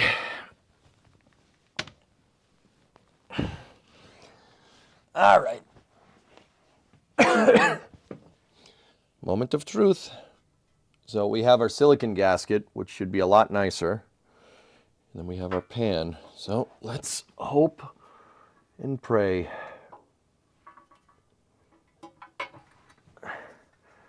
Okay, so same thing here. We want to pilot some of these bolts and just keep it nice and loose. Just make sure these things catch the thread. Okay, that's one.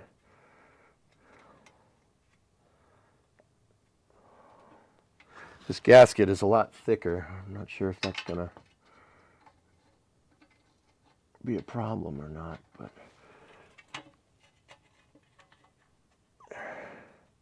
see, once again, you want this loose so you can move it around and get at all the threads.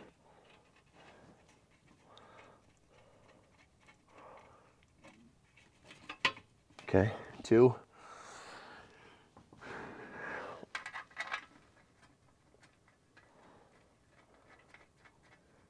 That one caught real easy, actually. That's three. Now, over here, I want to use one of my substitutes. Use that on a through bolt.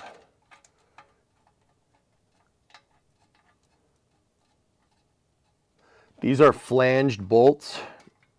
So I have a grade 5 with a washer here to make up for the flange bolt with my replacement bolts, because there's two. There's 11 bolts total. I broke two. So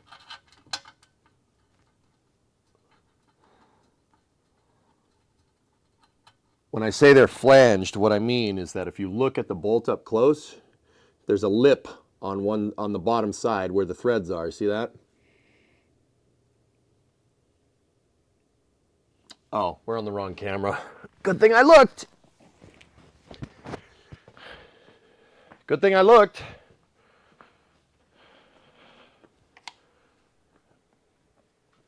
Here, take a look.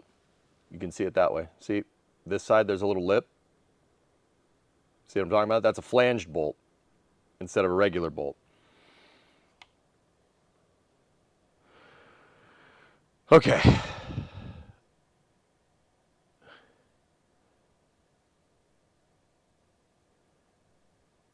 He didn't switch the cam. There's no way we'll know if he did it properly. I'm just, this is all, these bolts aren't tight or anything. Yeah, I gotta remember to change the stupid camera all the time. I set up all these beautiful camera shots, but you can see all these are already in. So we just gotta go around the horn. And what I was saying before is that these are like, so these aren't tight at all, because we got to torque them. It's just enough to be able to move this around so you can get the rest of the bolts in. That's all. So, I want a regular, actually this is the one that's helicoiled right here. So I have a grade 5 bolt with a washer to make up for the flange. See, this bolt doesn't have a flange on it. See what I'm talking about? No flange. So I have a washer there to make up for it. That should do the same thing.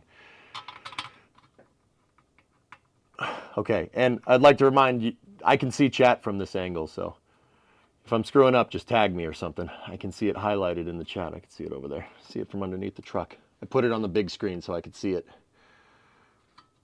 Okay, that's fine.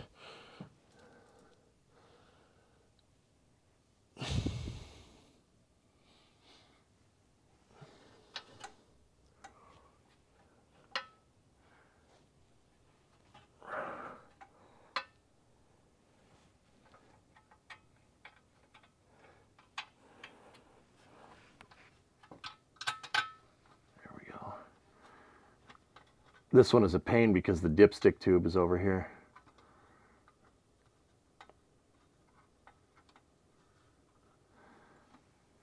Actually, all these front ones are a pain. Because the old transmission cross members here. Probably should have just ground that thing out when we had this all out, but whatever. Okay, that one actually is a little tight. I don't want to go too crazy here because we still have to pilot a couple more bolts.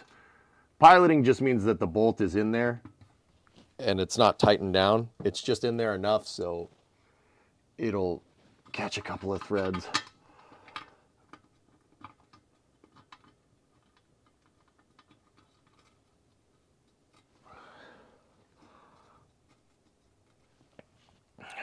These last two are always the real pains in the butt to get at.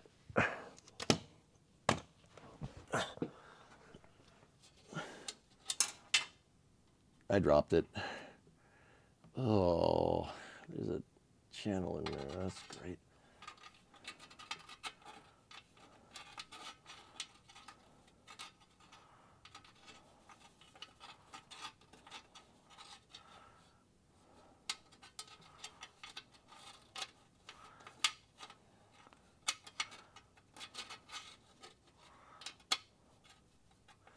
Just trying to find the thread. There it is.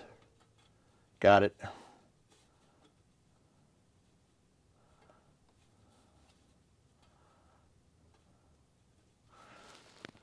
It's going to be tough torquing these ones, but we can do it. Okay. Last one. And I immediately dropped that into a puddle of transmission fluid in the channel there. That's great. You know, just tightening bolts when your hands are covered in lubricant. Real fun.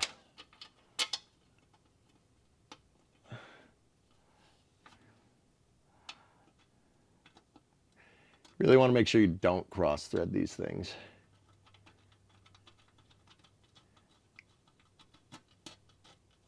Okay, that's good.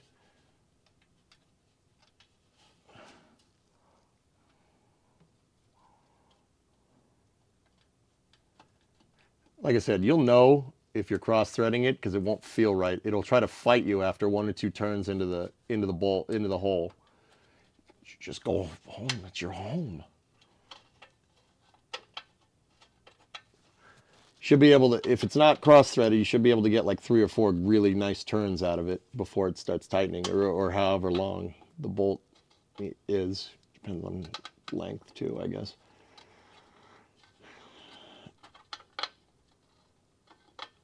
So I'm going to leave the, you know what, I'm going to leave the transmission dipstick tube out while we torque these bolts down because it'll allow me to get at that one a little bit better. All right. Cool. Let's make sure the gasket is seated. All right. I'm going to go check chat real quick. I didn't screw up anything, did I?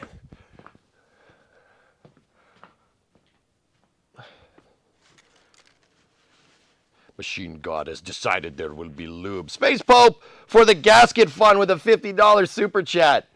Yo, thanks, man. You gonna be around for the trench today? I would recheck those 2 bolts after a while just in case. Probably a good idea. My winter car, that's right. Yeah? All right, man. It's good to see you. Thank you very much for the super chat. Let's hope this stops the bleeding. Yep. All right, so let me get the torque wrench. I'll show you guys where we're at. So, soaked my ratchet in transmission fluid. That's weird.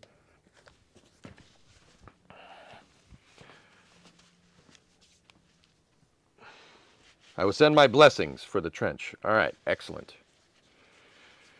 It's more my eternal truck. Yeah, you ain't kidding.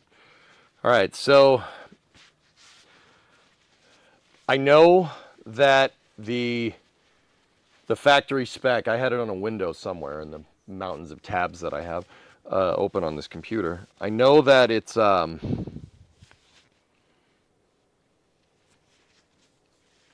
what's the word? Sorry, I blanked for a second. I gotta go look up the torque spec again. All right, here we go.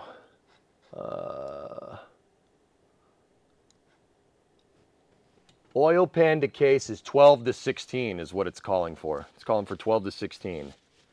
16? 16 might be a lot. Bet your ratchet shifts better now. Yeah. I don't know about 16. 16 seems like a lot for these bolts. I'm gonna go 12. We'll torque them in sequence. Nice 4-pound gap. Yeah, right.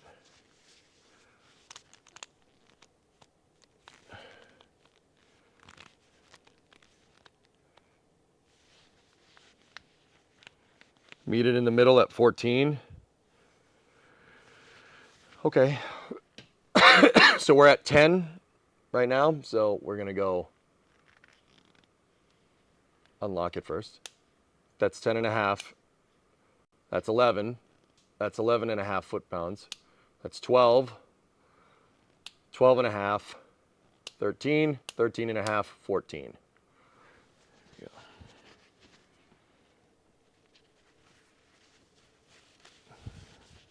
You want to work your way up? We can do it that way. We'll snug it to 8 first if you want. Or we could do 7. Halfway there, and then snug it the rest of the way. Or start at 10. I mean, we're not talking, this is not a lot, dude. Like, I'll back it out to, so that's at 10. 9 and a half, 9, 8 and a half. We'll go to 8. We'll go 8 to 14. That'll work.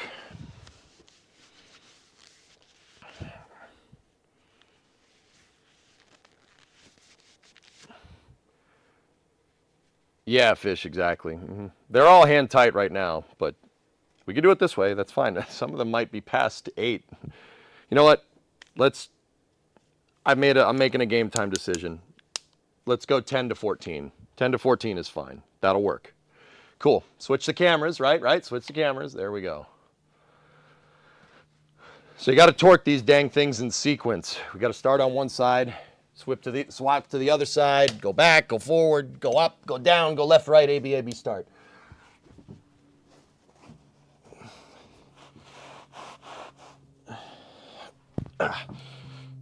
Okay, so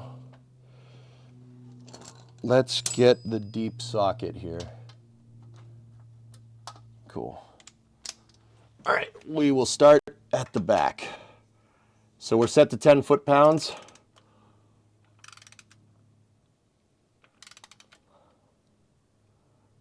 And we should hear a nice click when this thing is at 10.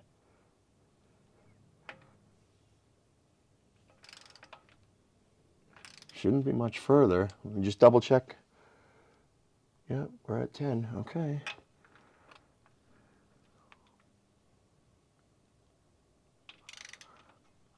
Come on.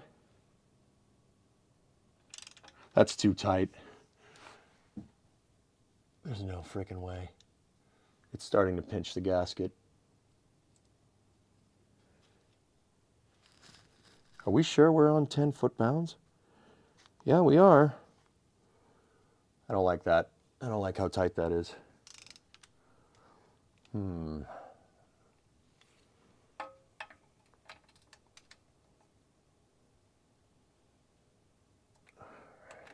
Let's go over here.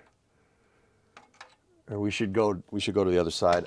Guys, that doesn't feel like 10 foot-pounds. That feels a lot heavier. But maybe I'll get the ratchet and just get these things snug. No, maybe not the ratchet. I'll hand ratchet this stuff. That didn't seem right. It doesn't, it's a lot. That was a lot of torque remember, I'm like deathly afraid of these bolts breaking because they did when I did this before. Don't drop it.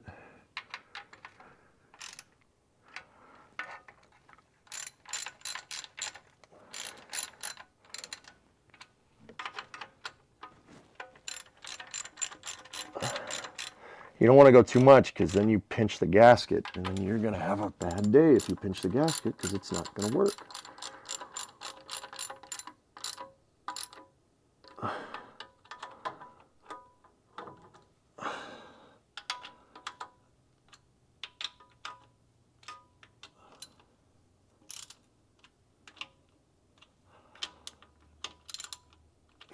That one needs a regular socket. The deep socket's having trouble getting in there.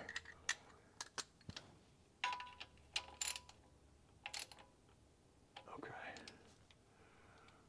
I just don't want to pinch this thing.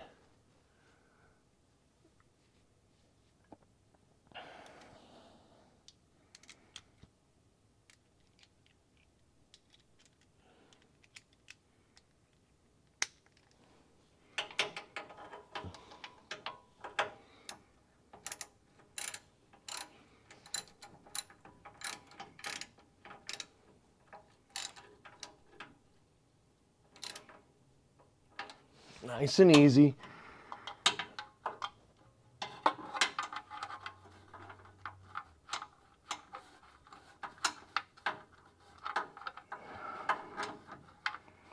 Come on.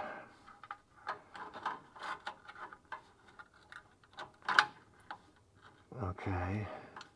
There's 2 bolts up front here. And as much as I don't like to do this, I'm going to have to torque these things with the U-joint. Really don't want to do that, but yeah, that one was loose.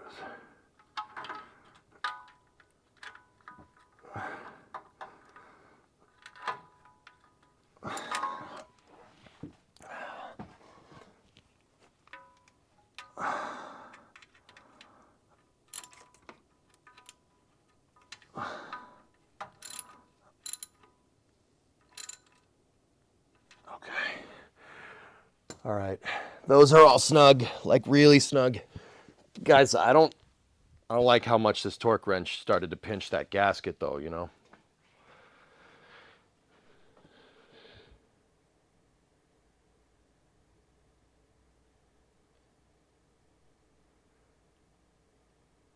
What is he doing? I'm tightening the bolts. You sure you're at 10 and not 100? Yeah, dude, I'm very sure. Look. I know it's hard to see. 10 is right there. And I am set to foot-pounds. It's set to 10 foot-pounds, dude, yeah. No, she's there.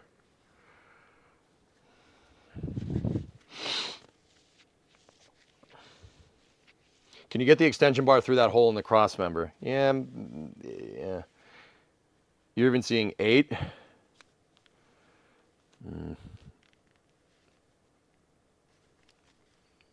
8 seems right, guys, based off of what I felt right there.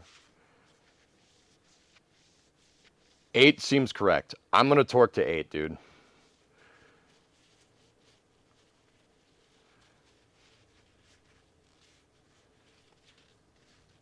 Yeah, exactly, Fish.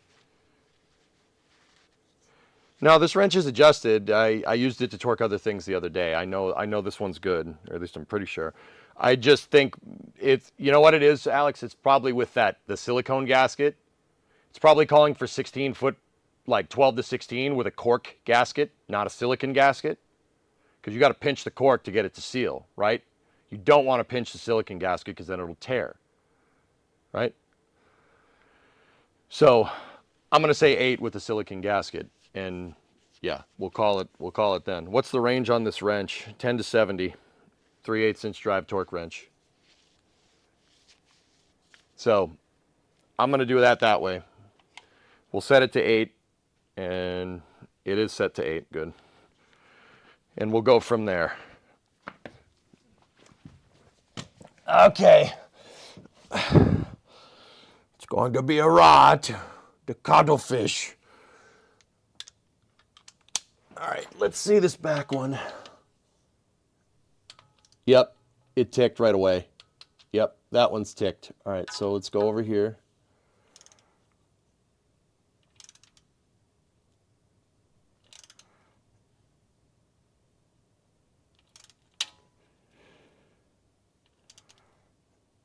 Come on.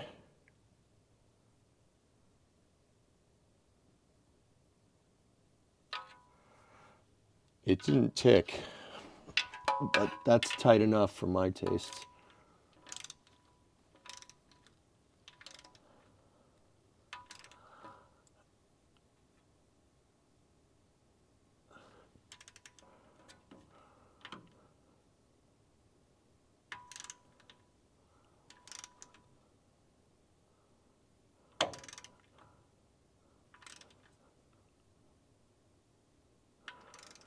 What the frick, man? There we go. She ticked. All right, cool. Now I got to get up front. Got to get one up front, and there's gonna be a little bit of parasitic loss through this U joint here, the universal socket, or the universal adapter.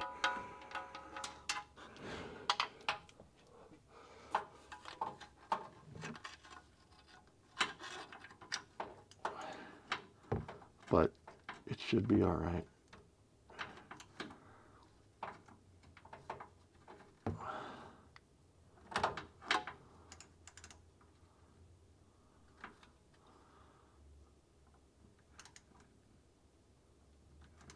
Okay, she's driving.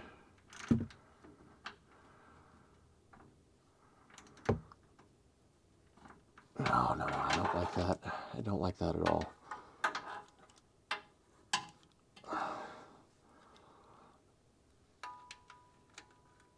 We'll try to see if we can move to a different front one that I can get a better angle at.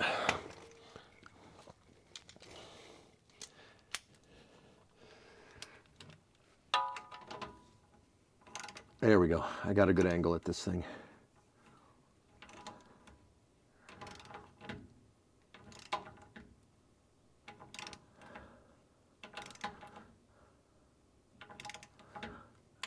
There we go. That one's ticked.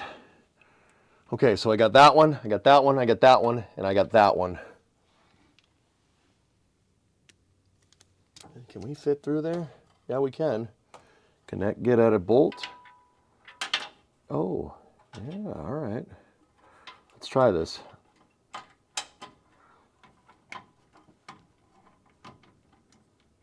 No, it's not necessarily the right angle, but I can get a much better angle with the U-joint this way, but we might not have enough room. I probably don't. It's all right. I'm going to torque up those front ones now, see if I can get at a good angle. It's just hard holding the damn torque wrench up.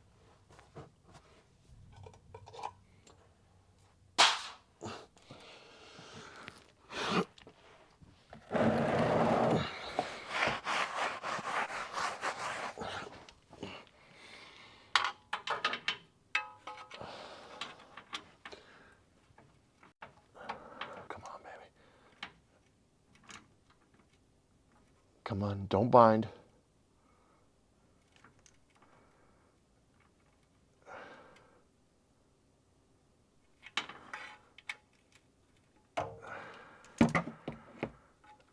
Come on.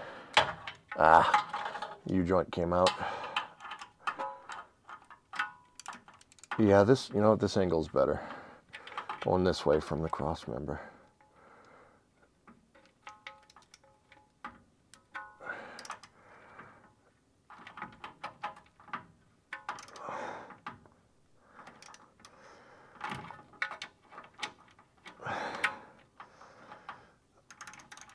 Come on. You don't, with the U-joint, you don't want to hit it at too much of an angle. You hit it up at too much of an angle, the U-joint socket binds up. There, I got a tick out of it. It wasn't very audible because I was going very slow. Okay, those two up front are good. All right, so I got that one, I got that one, I got that one, I got the two at the front. We have this one. So I don't need the U-joint anymore, so I can take that off. And we'll get at the rest of these guys here. Still set. Yeah, we moved it a little bit, that's fine.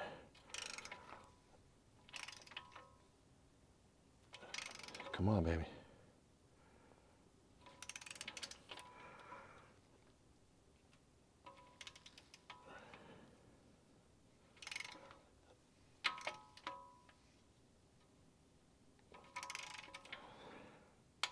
There we go. I got a tick. Let's get this last one in the back here.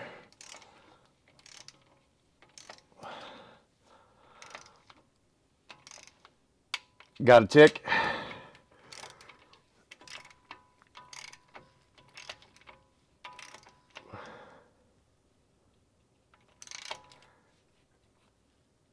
Got a tick. Because it's such a low torque, you really have to listen for the tick. You don't hear it. The torque wrench will make a clicking sound.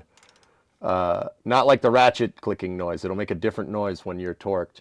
But there we go. Because that was so low, because we're only at like 8 foot-pounds of torque, it's not a lot. It's hard to hear it.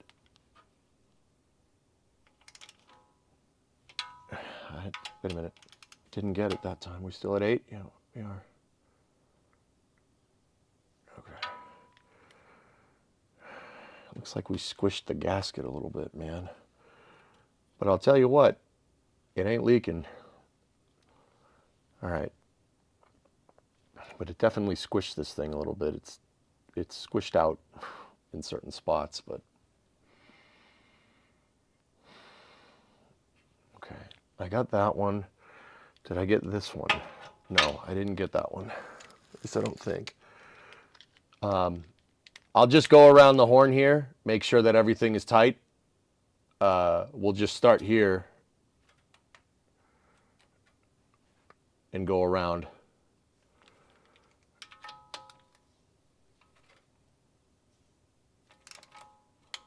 Got a click.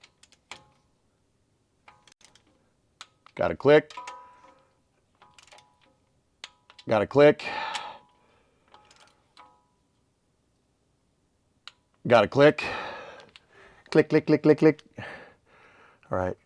I got to get 1, 2, 3.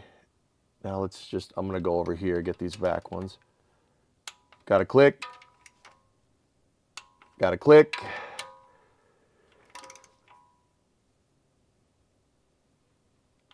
Got a click. It was very, very low with that one. Just there we go. Got a good one. Got a click there. Now 3 bolts left. Once again, I'm torquing this to 8 because we're using a different gasket than what the factory recommended. The factory recommends cork. The factory from the 70s, I might add, a cork gasket. We're not using that. Cork gaskets suck. But that's all they had at the time.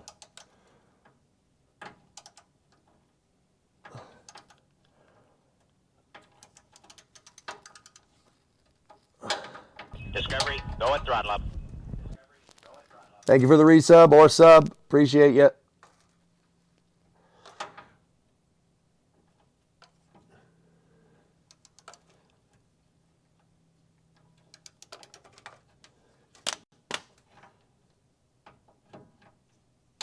Okay, got a click there. 2 bolts. 2 bolts left. Only 2. Utah, give me 2. Hey, that was Porter. Porter. With the resub. All right. All right, last 2 bolts.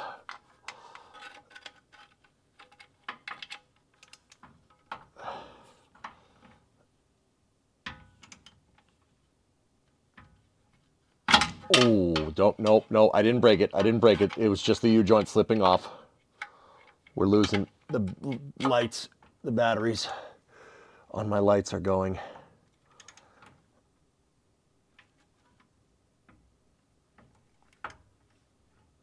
Okay, there was a click there.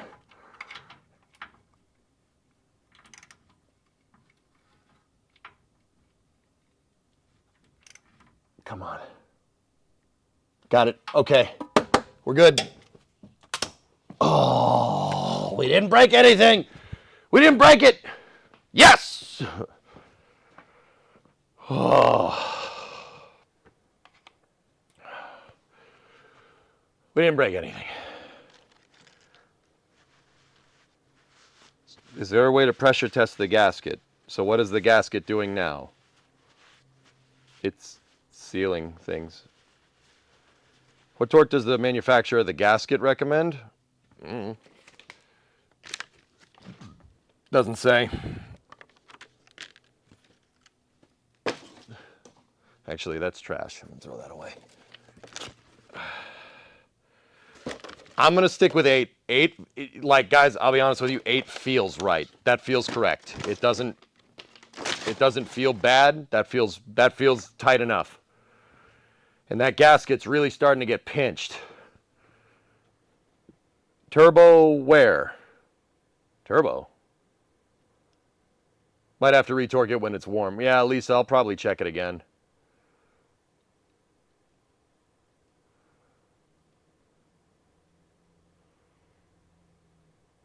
Clean the cross member off so you can tell if it's leaking. Yeah, good call. Let me change the camera. I have to tighten the dipstick tube, and then to pressure test it, I'll pour a quart in. A quart should be enough to see if this thing decides to hate us or not. Sorry about, it's a little dark under here now because the light's gone out. All my portable lights ran out of batteries. Okay. Now,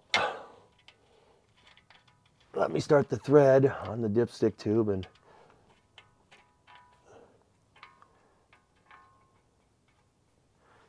go from there.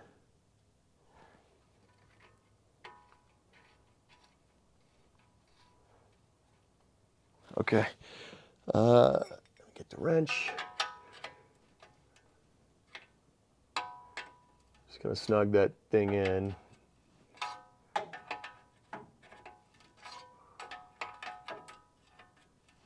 There's no other way to do this except with a wrench. So there's an O-ring that the dipstick tube seats on here to make sure that it seals. Let me turn the heater off. It's starting to get cold in here again. Stupid winter. Damn you seasons.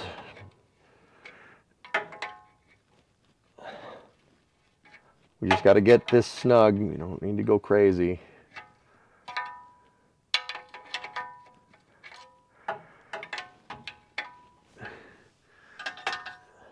So I'm tightening down the dipstick tube here.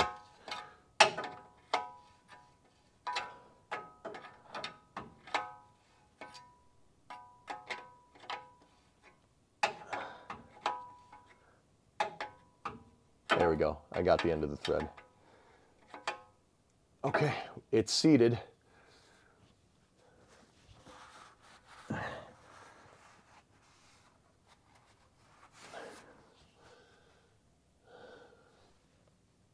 All right.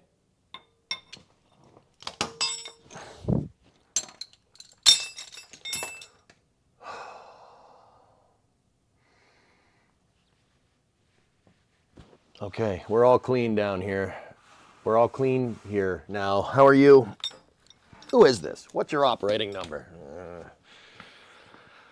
Boring conversation anyway. The channel on top of the cross member too. Okay. Yeah, that's a good idea. You know, RC, I knew I liked you. I knew I liked you. All right, I'm gonna move my catch pan back because this is gonna slop everywhere. Yep, there it is.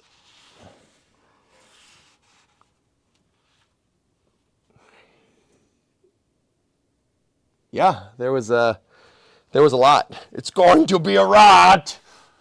What about on the other side? Anything? Yeah, there's a little bit. Not as much as the back, though. Do you want the cuttlefish? Or cuttlefish and asparagus? Or the vanilla pudding? Vanilla pudding! Vanilla pudding! Okay, cuttlefish it is. No!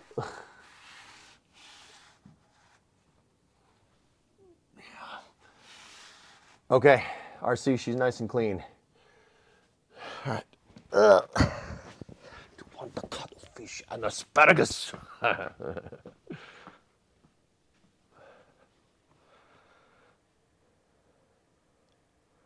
The metal in the gasket, what's its function? Clamping force.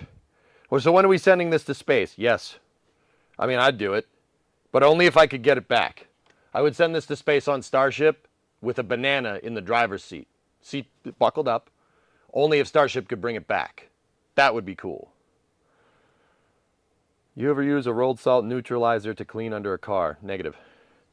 Doesn't work. Sawyer, just get a hose. Make sure your pipe isn't frozen. Get a hose and just wash the underside of your truck if they're salting the roads. Yeah, so you don't know nothing about that. The best thing for a car in the winter if they salt the roads is don't drive it on the road. Find something else. You guys are getting this weird weather down south. We have to introduce you to this concept called a winter beater. Buy a piece of junk, drive that around in the winter. Something no one cares about. Like a Camry or whatever. Get them for short money. Drive that in the winter so you don't mess up your cool stuff. Not the banana in the tailpipe. I can't. There's 2 tailpipes. You're not going to fall for the banana in the tailpipe. Hey, Bob. What's up, man? Oh, excuse me. Oh. Good evening, old bean. How are you? Fancy a drink? Go down to the pub.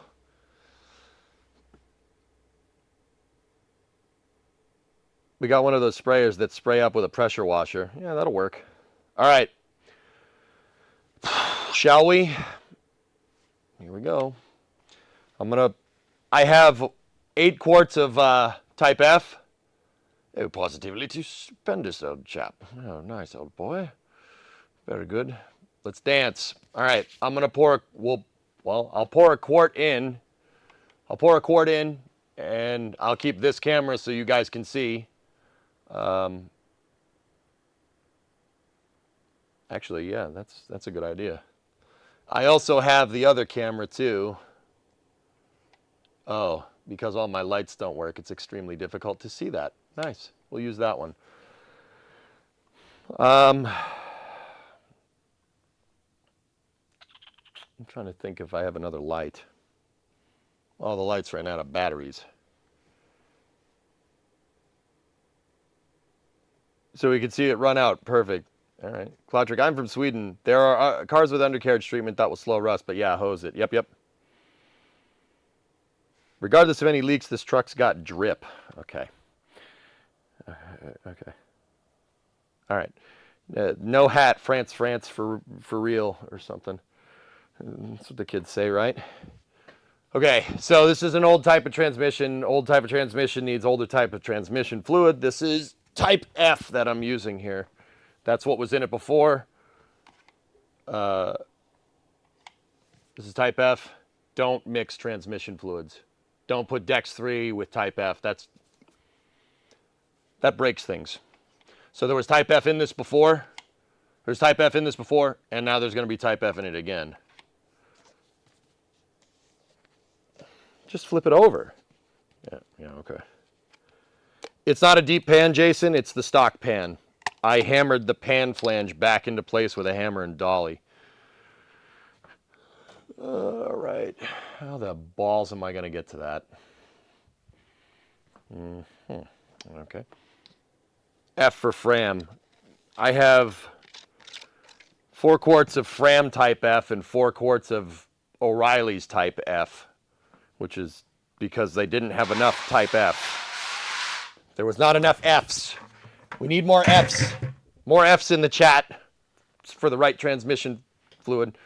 All right, let me get my funnel. I got to find a nice funnel that can bend. I have lots of funnels because someone in chat spited me by sending me a plethora of funnels one time to my P.O. box. Geek, I'm looking at you. Where's my bendy funnel, dang it? Where's my dang old bendy funnel? Hello? Is Titan here? Titan is here. Titan and Bree? Yes. Very nice. Transmission. Well, I put the new gasket in and the new filter. It's not leaking. Cool. Yet. We're about to find out. Oh, you have to turn it on? No, I have to fill it up first. Well, I have some doggo news for you. You have dog news. I put his harness on and I use this leash, which is what we've done in training class. Yeah. And he probably did a good third of that walk at my heel without me having to ask. Nice. So, Nice. you know, might be something to continue doing. Okay. Hi, I Titan. was just so proud of him, we had to come tell you. All right. Alright, bud, you want to go inside now? You cold? How warm is it in here compared to outside? Very. Yeah, good. Heater doing work. I'm going to make pesto fettuccine today. I think. Pesto fettuccine. Yeah. Nice. Alright, buddy, you ready? Cool. All right, Bree. See ya. See ya. Love you. Love you too. Not you, Chad. I'm talking to her. All right. I got a funnel-ish. Okay. So how do we want to do this? You guys want to see me do the pour and then laugh at me when I miss? Or do you want to look underneath the truck? Nah, Space Pope, you're all right.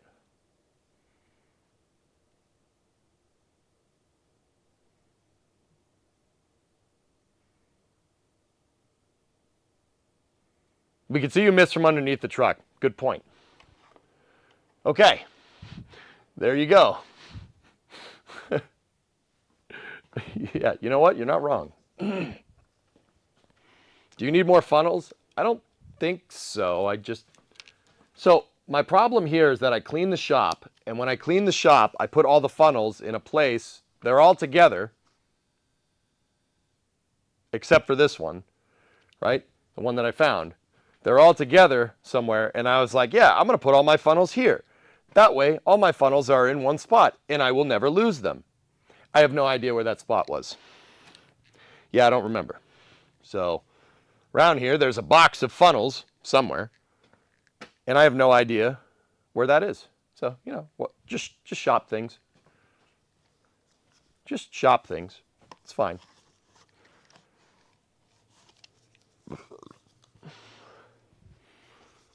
It's just shop things. Worst comes to worst, this funnel works. It's just going to be a little bit of a weird pour, but all right, whatever. Yeah, okay, it's just shop things. It happens. Okay, well, here we go. I'm going to get up on the bucket. And dipstick is out. The funnel is in. And all right, we're going to start pouring. We need to put 8 quarts in this thing. Blub, blub, blub, blub, blub, blub.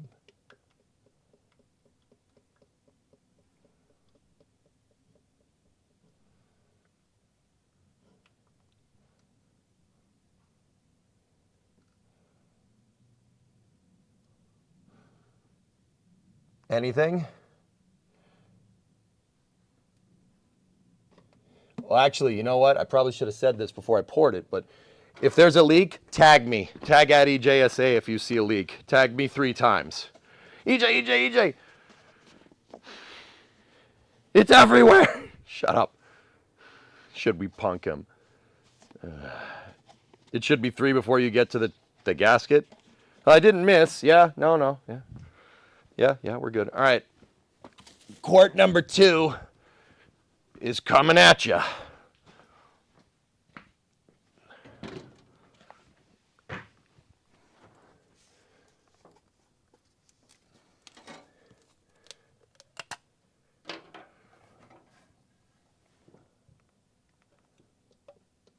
Okay.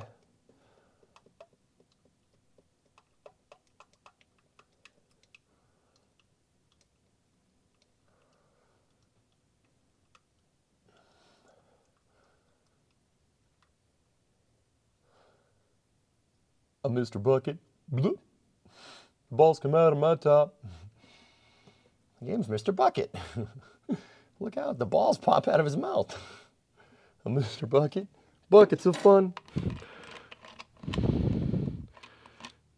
Okay, that's 2.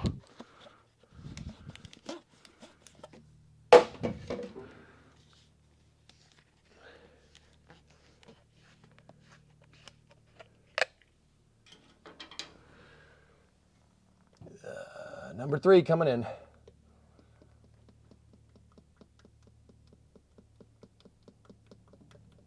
Blub, blub, blub, blub, blub, blub, blub, blub.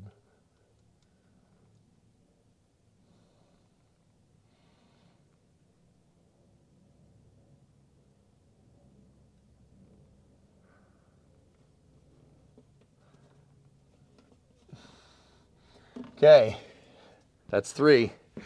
Anything? I don't see anybody tagging me. You should get a lift. Yeah, Dave, doing this NSF stuff might put me, doing Flame Trench, because that's a paid gig, might put me into a point where I have enough to do that. Do it sooner rather than later. All right, quart number 4. Keep going, you'll know. Yep. Okay, here we go. It's going to be a rot.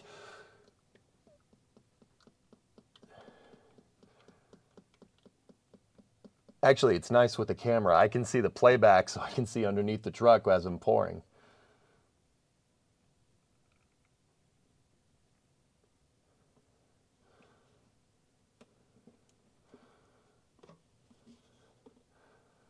Okay, number 4.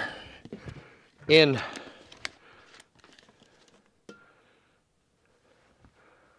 Hold on, truck. I believe in you. Coyote.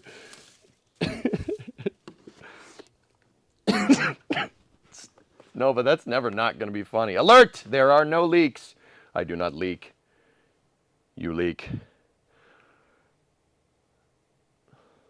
I would settle for a pad to work on. A garage is dreamland. Dude. Can't see me. I don't want anybody to be confused, but I'm not going to sit here and pretend like I don't walk into the shop every day and go, damn, nice, nice. Not only do we have a pad, we've got an insulated shop where my office is. This is dreamland, baby. That's the dream. I'm dreaming about my own shop since I was like 19. Can I tell you about the Gear Wars? Ball in a cup. Yep. All right. Number 5 and 6. Here we go.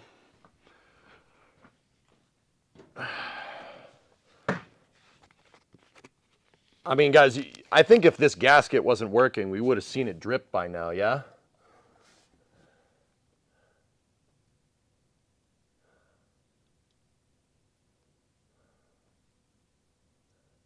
Not to jinx myself, but get a CNC machine. Let's start at a mill and a lathe and see what happens.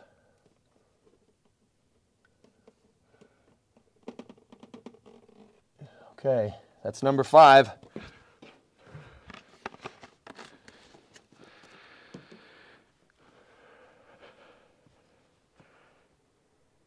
If it's going to leak, it's going to be when the fluid's at temperature. Yep. I think that depends on how many quarts the pan holds. It's a stock pan, so I think it's 2 to 3. It's 2 quarts, so.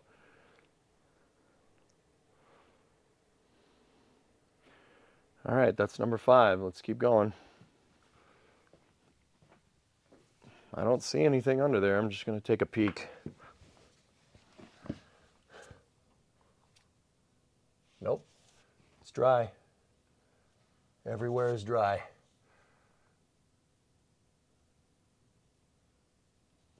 Okay. All right. Number 6.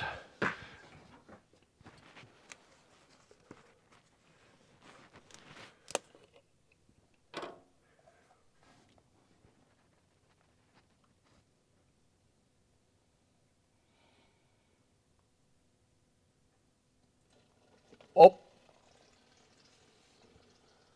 She's making a noise.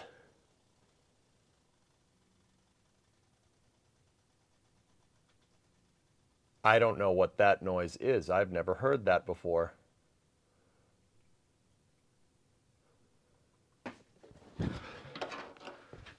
Stop leaking. Oh, what the balls did that come out of?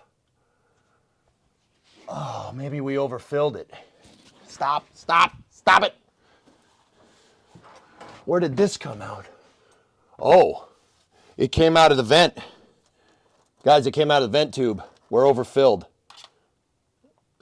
So that means there was still a lot more residual left in there, or we haven't turned the transmission on. We got to turn the transmission on so it pumps. Yeah, guys, that came out of the vent tube. So the transmission has a breather way up at the top, and because look, it's all over the transmission pan. The breather is up here. It's up there. So we're filled. But what happens is that the transmission is primed, but we haven't filled up all the valve body, right? We haven't filled up the valve body with ATF, so it's going to go down again. Oh, this stuff smells amazingly bad. Okay, well that means she's full, which is not bad. What did it take? 6 quarts? That was number 6. 1, 2, 3, 4, 5. Yeah, so 5.5.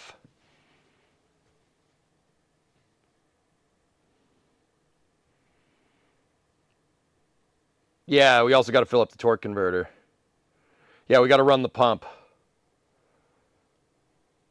In the race car, we would just overfill it and let it puke over until, yeah, all right.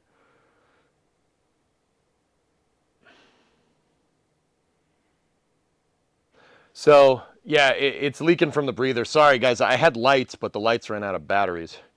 All right, let me just put the dipstick in there.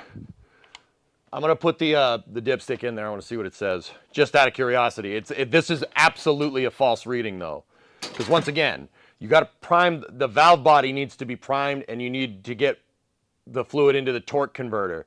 The transmission pumps fluid through the,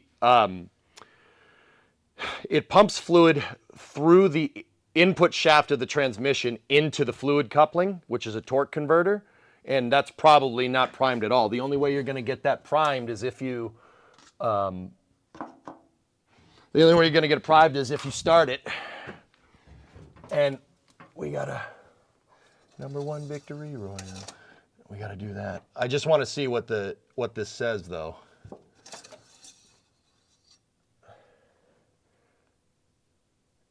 Yeah, it says it's way full. Okay. All right. So we got to start it now.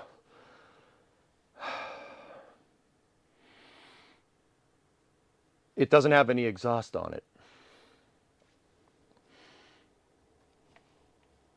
Yeah, it's running open headers right now, so this is going to be loud. Yeah, exactly, Jalopy. Overfill doesn't mean nothing. I did a KSP2 video trying to speak broken English. Guess it's not bad training. Oh, there you go. Yeah, this is probably going to be loud. What's the capacity? 8 quarts, and we're at 5.5. So what I'm going to do,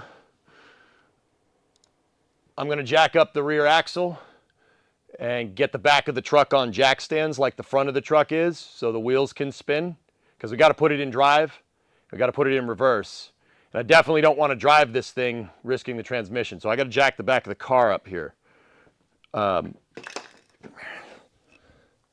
So I have 6-ton jack stands here that we'll put underneath the wheels, because right now the back wheels are on dollies. And once again, the exhaust is off on this thing.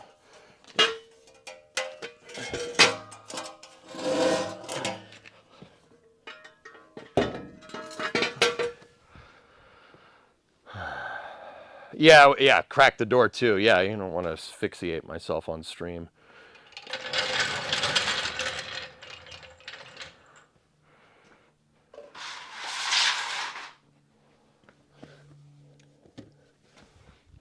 All right.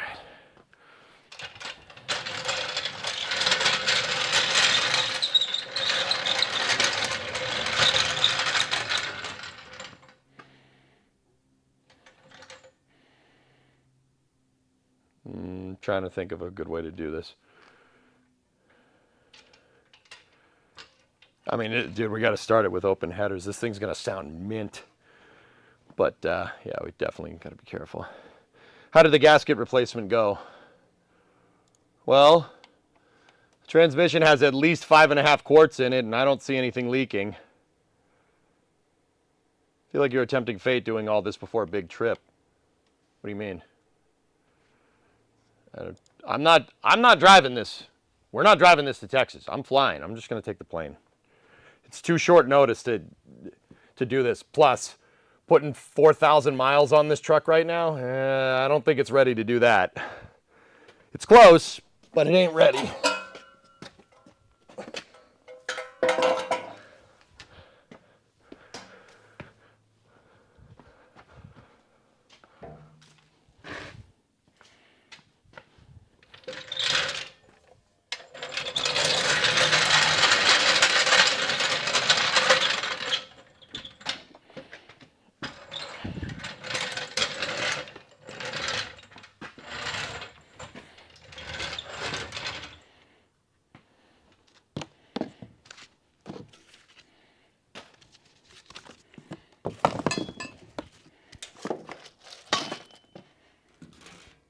I have the tailgate down on the truck.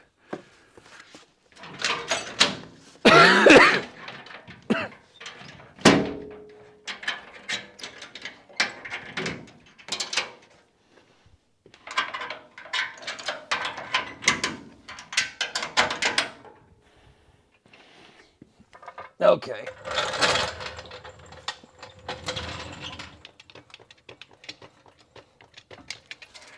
Here we go. Going up. Hey, Beavis, look. I'm jacking it. Okay.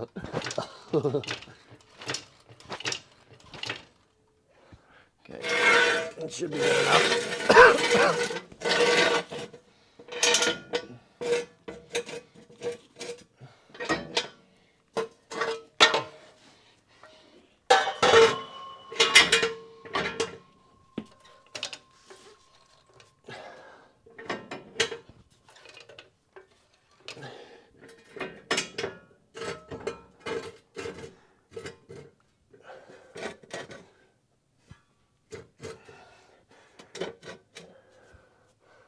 Okay, coming down.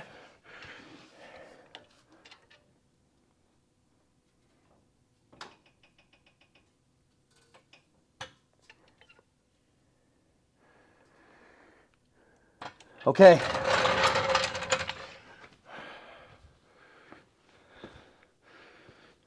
There we go. Supposed to only do that on OnlyFans. Well, that's why I was doing it behind the truck. Is that the truck that they were jacking up in on the back? Never end a sentence in a preposition.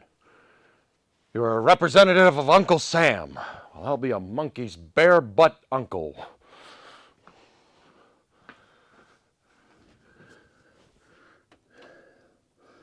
Okay, so now I'm taking the negative, battery negative, putting it on the battery.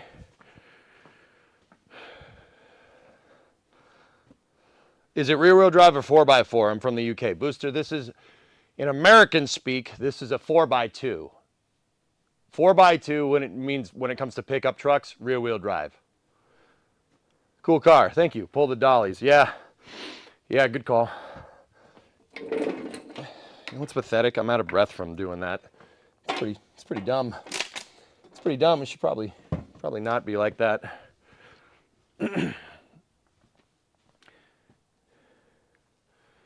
Did we disconnect the battery to do the trans-pan gasket? I had the battery disconnected when I had the transmission out of the car. I forget. I think I don't remember why I did it. I just do it. Oh, that's why. I had to take the starter motor out. That's why I did that. I had to take the starter motor out to take the transmission out. And with the starter motor, if you're in the switched 12 position on the ignition and you go to pull the starter motor and you ground it out, the starter motor will turn on. That's why I did it. Okay. All right, let's do this. I'm gonna switch you guys back to the underside here. Oh, I gotta open the garage too, just a little bit. I'm gonna put my coat on because all the heat is gonna go outside now, and that's a shame. But what are you gonna do? Double check everything.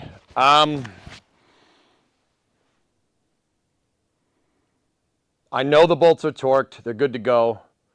Obviously, the dipstick tube is in, right? The dipstick tube is in. It would be pissing everywhere if that wasn't tight. The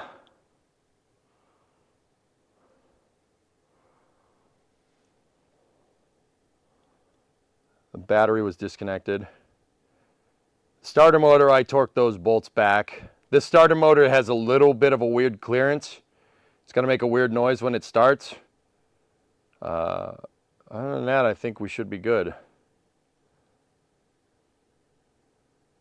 Maybe put the stream on your cell phone. Well, I could see from the driver's seat this camera on my screen.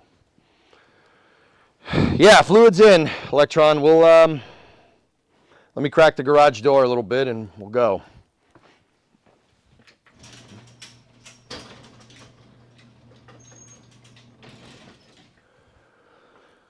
All right.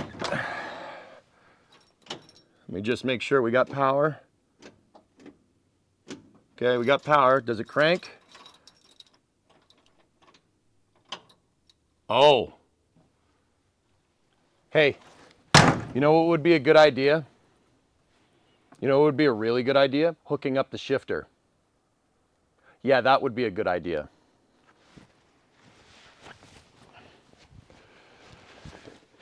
The neutral safety switch that I wired up just saved my bacon. That means we would have started it in drive. That would have ended real good.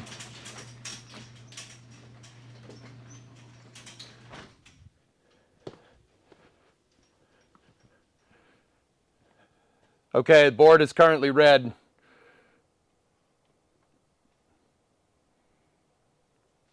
We are no go for engine start. Repeat, no go. Board is red. I'm gonna move this out of here so I have a little bit more space because we haven't used this camera today, even though I spent the time to hook it up. Okay. Wet dress rehearsal has started for Starship and flight closures are out. Nice, Trey. Cool beans. All right, what time is this? 3:45. All right, I got 45 minutes. We got 45 minutes to get this done. So first thing I'm gonna do, set the shifter into the park position, and then we'll hook up the linkage accordingly.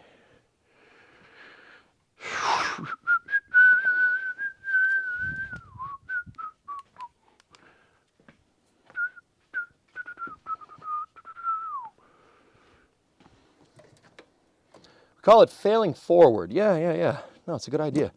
All right, got my needle nose for the cotter pin. Cool. All right, so can you guys see right here?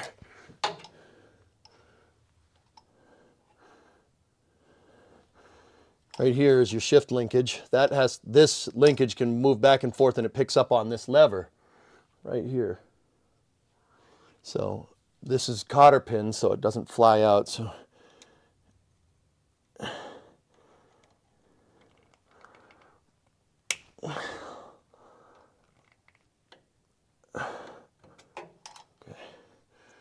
So now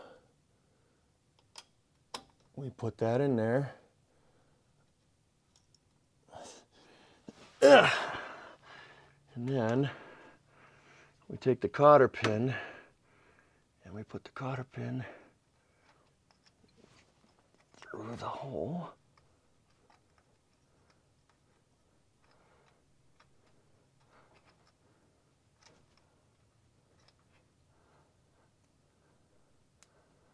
This cotter pin is brand new. I usually don't reuse them.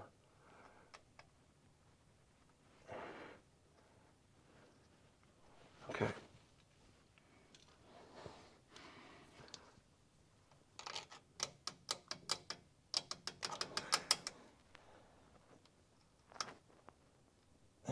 just twist the cotter pin around the outside, round the outside, round the outside.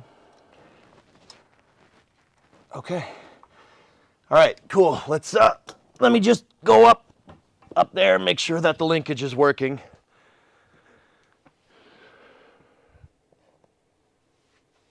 All right, you guys tell me if that lever is moving back and forth, okay?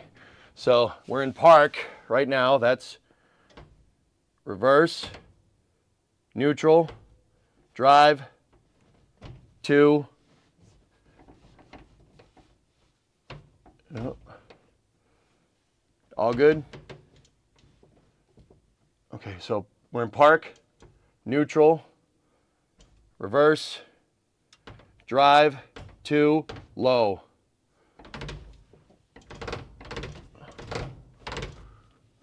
I'm just going to row through it a couple of times just to make sure that we're good.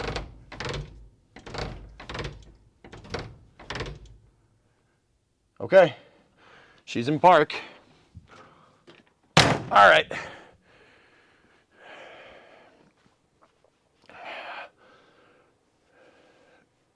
Okay, so now the neutral safety switch should work. So I'm going to open the garage door again. So you guys clue me in. Do we want reverse? Do we want park? What do we do? Do we let it, we got to prime it, right?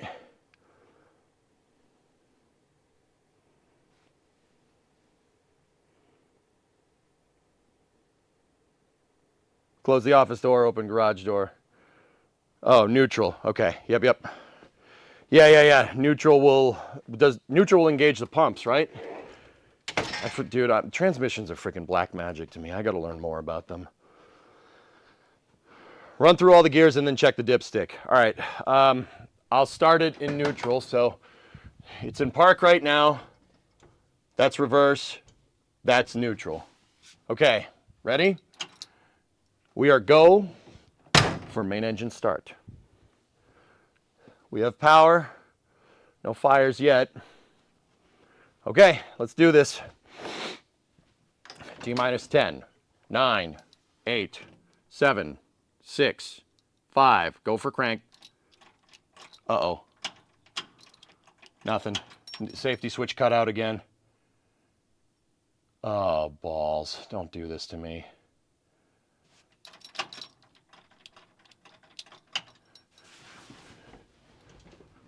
Hang on, let me put it in park. Let me see if we can get crank. Yep, okay, so we got crank.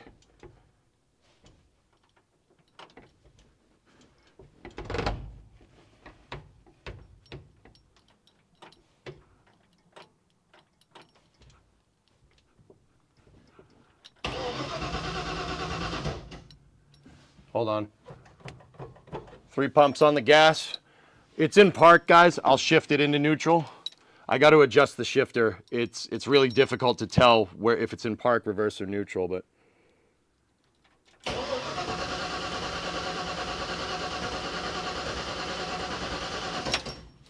come on, baby.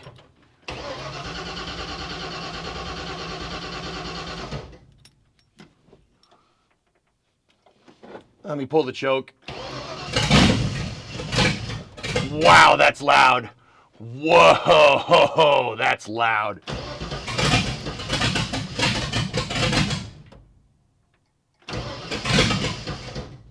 Come on, baby.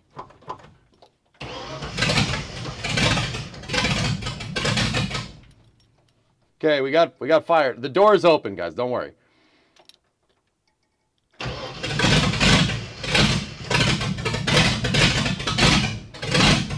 That's some race car stuff right there, man.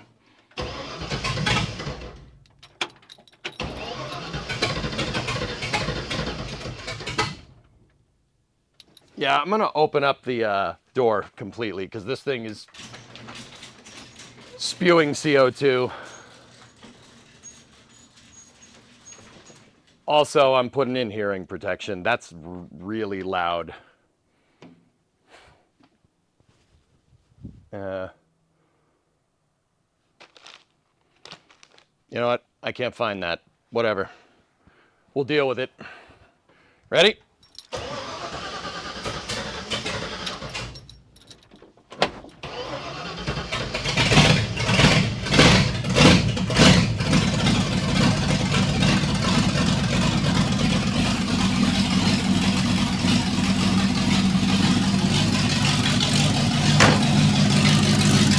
we go.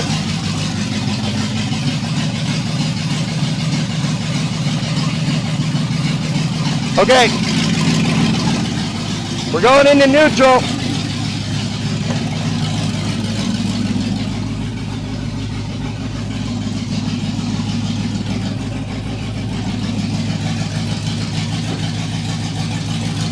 She's in neutral.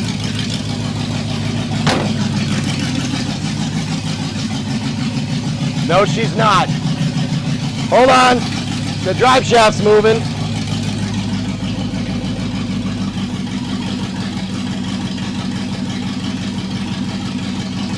I'm putting the e-brake on.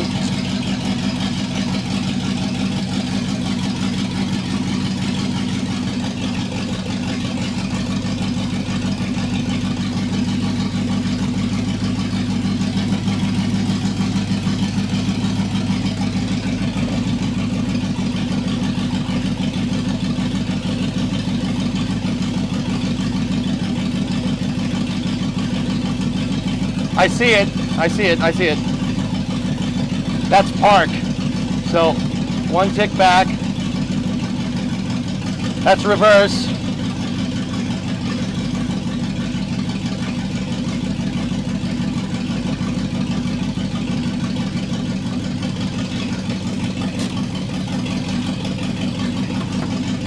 What the hell? Where's neutral?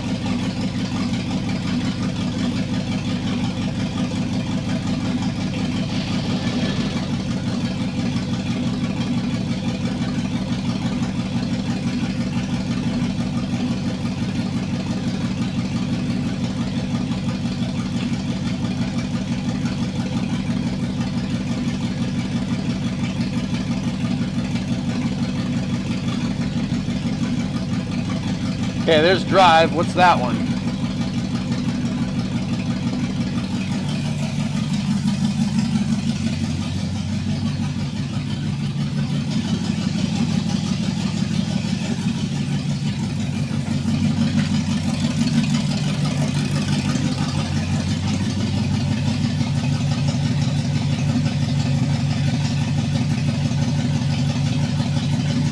It's the shifter linkage, guys. It's a little messed up.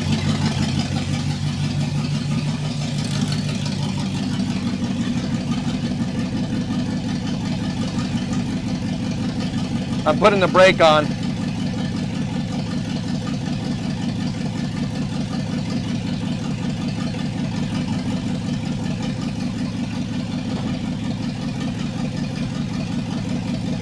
Okay, I'm gonna check the fluid.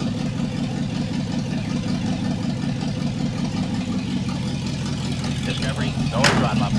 Sounds good.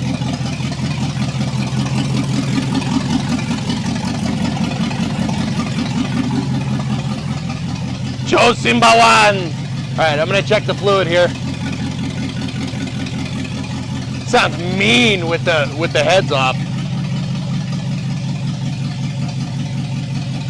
You could smell the garage? Yeah, baby.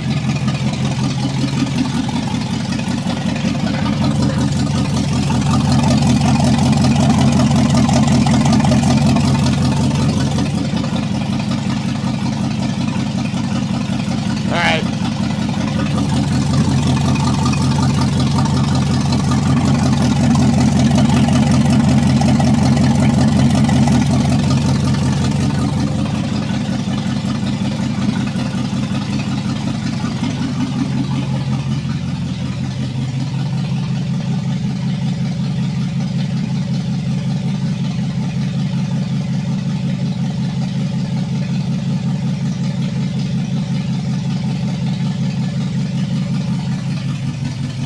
It's a little low.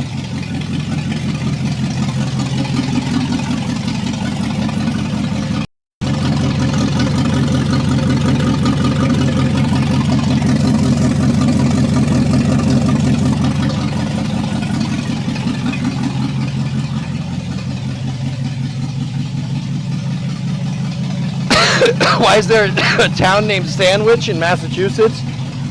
Sandwich is named after an English town, dude. Torque converter's probably full now. So I have true duals. So basically out of the header, out of the shorty head, straight back, flow monster muffler, and then dump before the rear axle. That's what the exhaust is.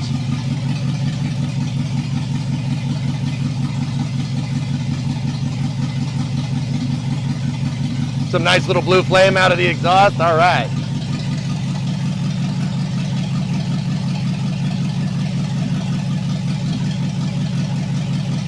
Sounds almost like a GT40. Your mic is maxing a little bit. It's almost like it's loud in here. Did you make the exhaust? Yes, I did.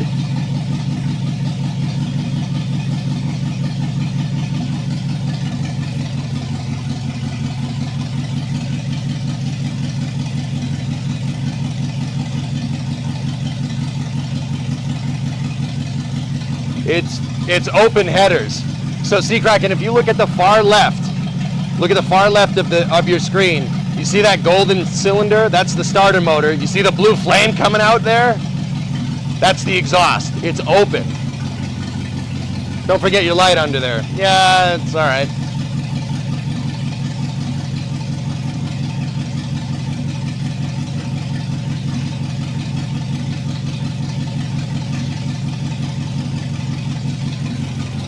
Yep, nowhere near done. I have to put the exhaust back on, but that's okay. Floor it? No, I'm good. All right, call Cleater. All right, what do you think? Think we should put those last quarts in, see if she starts puking?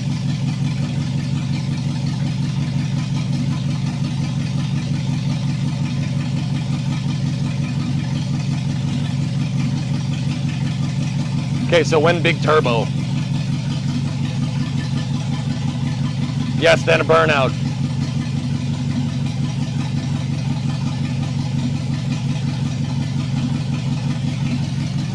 Add and check. Got it.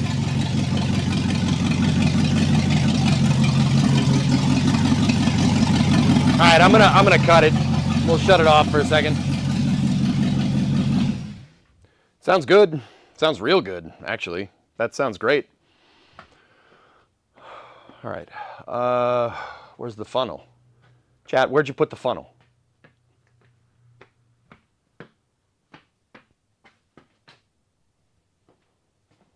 Where'd you put the funnel? Where'd it go? What?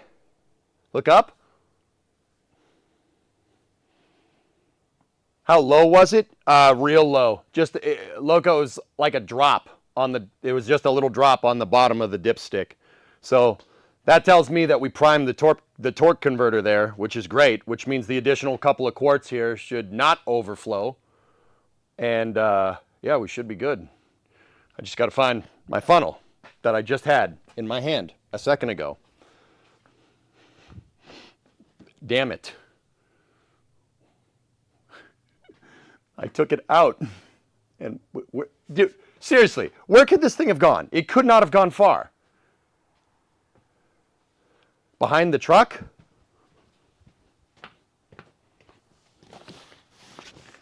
There is a funnel here. It's not the funnel I was using, though. Altmians, they come here, they no buy what nobody buys. Come here, mess up. I found it! Ha-ha, all right. It was on the ground. It's a good place for it. I'm just going to clean it real quick because I don't like crap getting in here. The funnel is right where you put it. Hope that helps. Ah, yeah. Sorry, you took it? Damn it, man. All right. She's clean. All right, let's, so we were at 5.5 quarts. Let's see, pull that dipstick again. Yeah, the dipstick is reading just a little bit, a smidge of transmission fluid on the very bottom of the stick. So let's resume quart 6 pour here. I'll switch you guys to the bottom camera.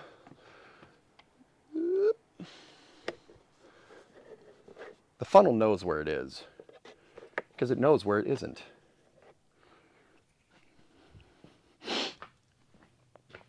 All right, here we go.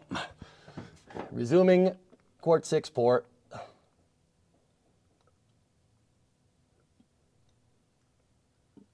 definitely not overflowing. I can hear it.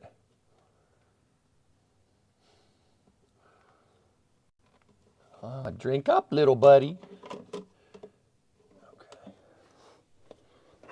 Okay, let's go get number 7. So that was 6. Help me find the funnel fish. Yeah. Okay, I got the last 2 quarts. Do you have the right funnel for the job? You know, I know a guy, Geek. I actually do. You know, I know a guy. He's pretty cool.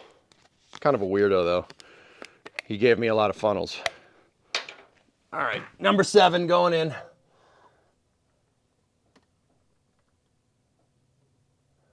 Yeah, see, we primed the torque converter for sure.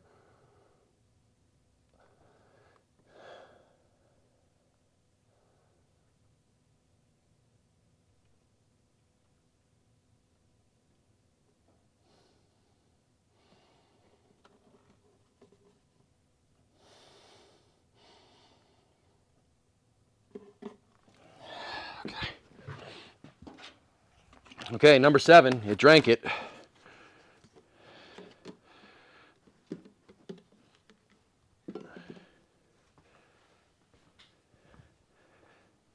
Be sure it's running when you check the level. Yeah, of course, of course.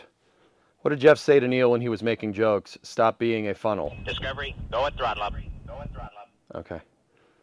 Tessa, 104-month resub. Fastest sub-anniversary since 71. Okay. All right. Okay, number 8 going in.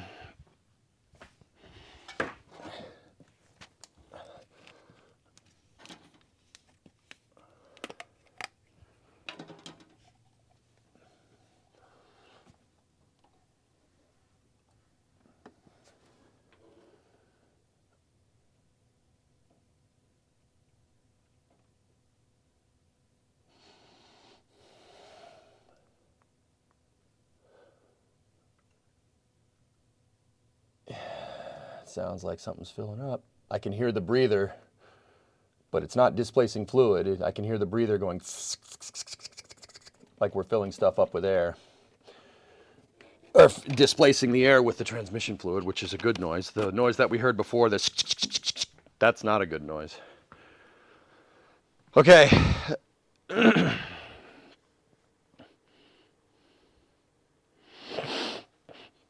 Yeah. So there you go. All right, let me check it.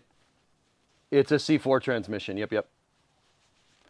I don't see anything leaking out here, which is a great sign. All right, I'm putting the dipstick back in. I know this is not going to give me the right reading, dude. It's not going to be exactly right because we have to start it again. But let me look. Yeah, it's reading all the way up the dipstick. So, all right, we got to start her again.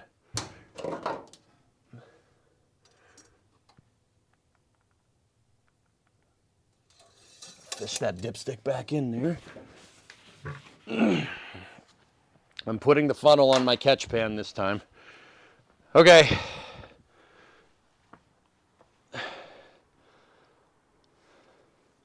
Yeah, that's what happened, Stuart. Are you cold yet? Yeah, a little bit. Okay. We are go for main engine start. Truck is in park. We're switched to 12. Stand by for ignition. Man, that thing started right up.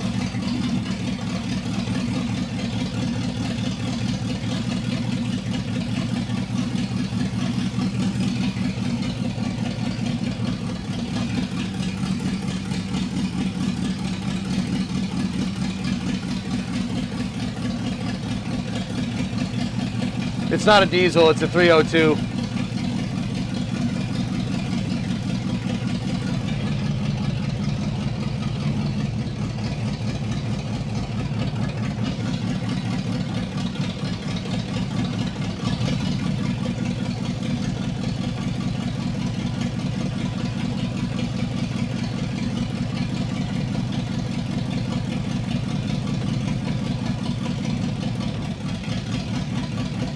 I'm rowing through the gears. That was park. That was park again.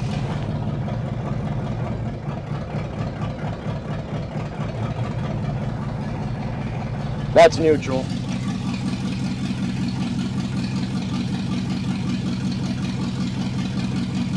I know, I see it spinning. It's on stands, guys. It's not going anywhere, don't worry.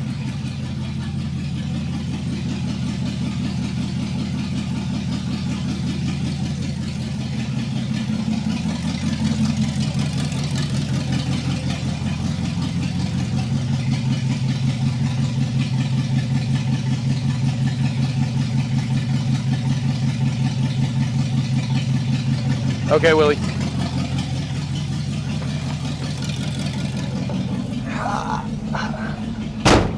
Okay, we're in the truck. I'm putting her in park.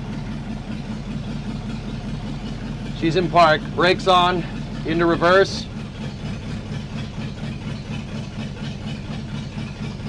She's loaded up. That's reverse.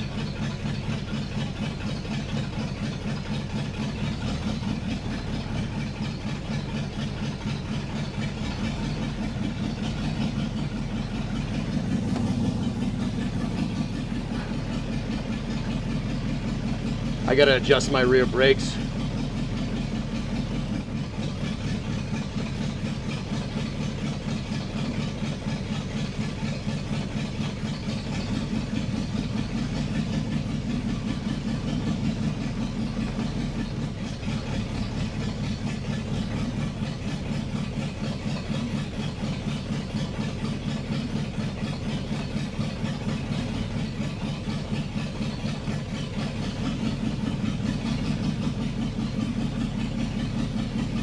Okay. That was reverse, and that's park. Let me check it.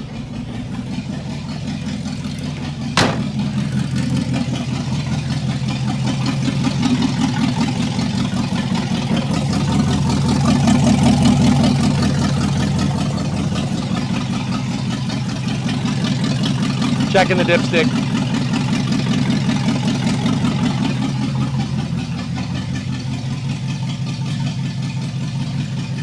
No, Shadowman, I haven't done that yet. All right, let me check this.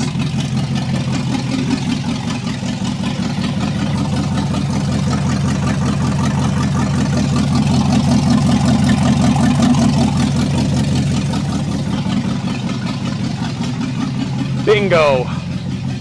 Perfect. It's right there. Just a little bit above the add area. It's in the nominal. Right there. Actually, she's right around there. That's good. That's perfect. Taste test. Fresh.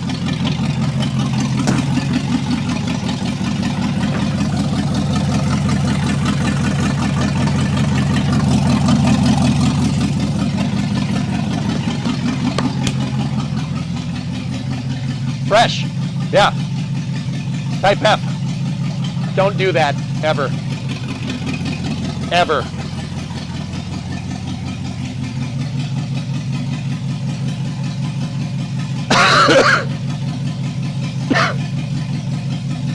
Yes, Shug, for sure.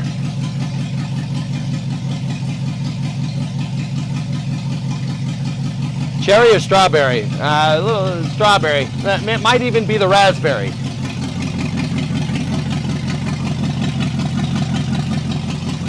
Here, she leaking? No, Tessa, it was right on the, it was just above. So there's like a spot that's in the nominal. It was just above the nominal. It was good. It was good. Clean tray, place under, before Boca Chica. Yep.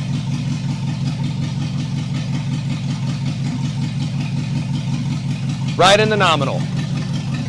Okay. All right. Just this once. Just once. Ready?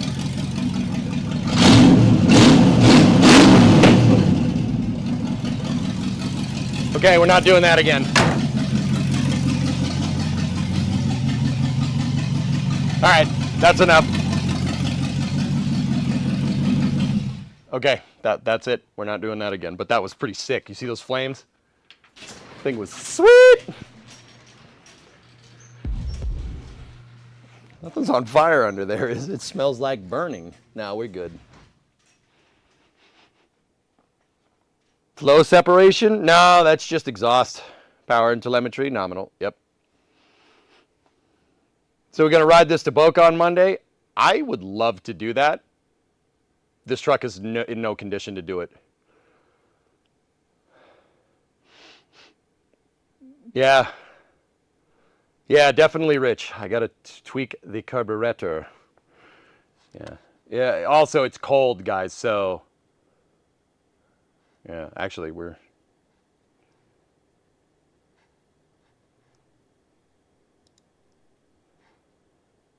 pretty good. You also have no exhaust, cold and no back pressure. Yep, yep. Okay. You ride that to Boca, I'll meet you in the dune buggy. Dude, you know what, Loco? This thing is almost at the point where I'd be okay, I'd be fine with attempting to drive it. I would want two things, and this is mostly because I'm a wimp. One, I'd want to look over everything again just to be absolutely sure, which is just being smart. Two is the wimp part. I would want a convoy. I would want someone with me. Someone towing a trailer just in case. You know? Like, you know, get another truck. Like have Ernock in the 87 or something. Just to be sure. You know? That's a long trip. Here to Boca is 33 hours, 34 hours, something like that. And, you know, with pit stops, probably a day and a half, 2 days maybe. Does the AC work? Does the AC work? Yes. Yes, it works. Yeah, it works.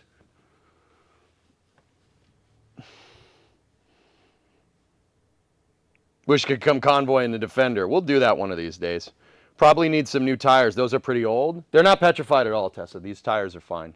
They got plenty of tread on them. As long as you keep them in the garage, they're good to go. These tires will last. They're not dry rotted at all. They are old. They're 13-year-old tires. But they still got full tread. And there's no dry rot on them because they've been stored inside.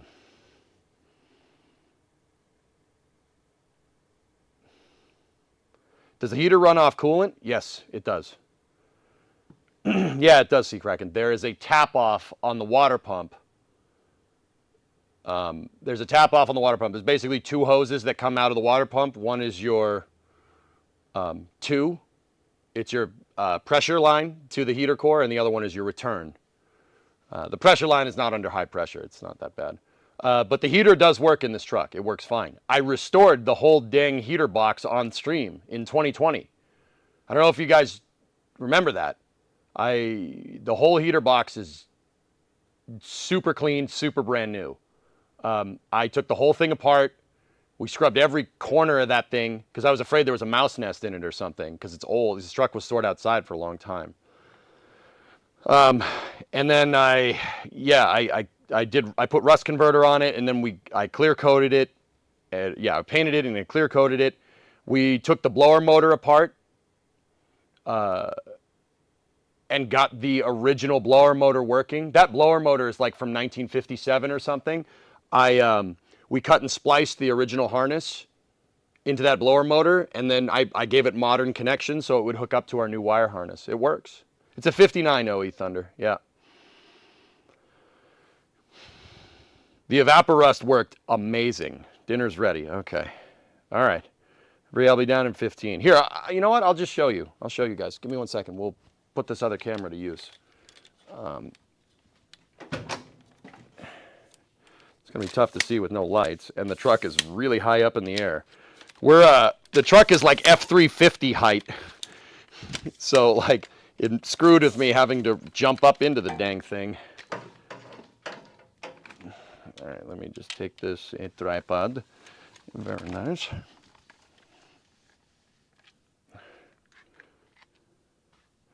Let me close up the glove box here because that has the registration in it. I don't need you guys seeing that.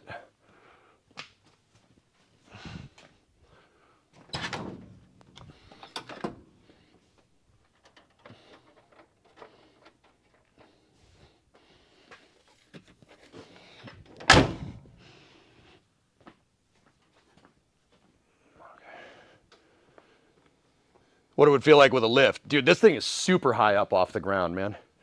I mean, we're going to put this thing back down, and this is going to be like here. And I'm going to be like, what the heck? You know? It would look cool. I mean, 59 was the first year that Ford offered 4x4 in a truck like this. It has the provisions for it. How cool would it be to take like a,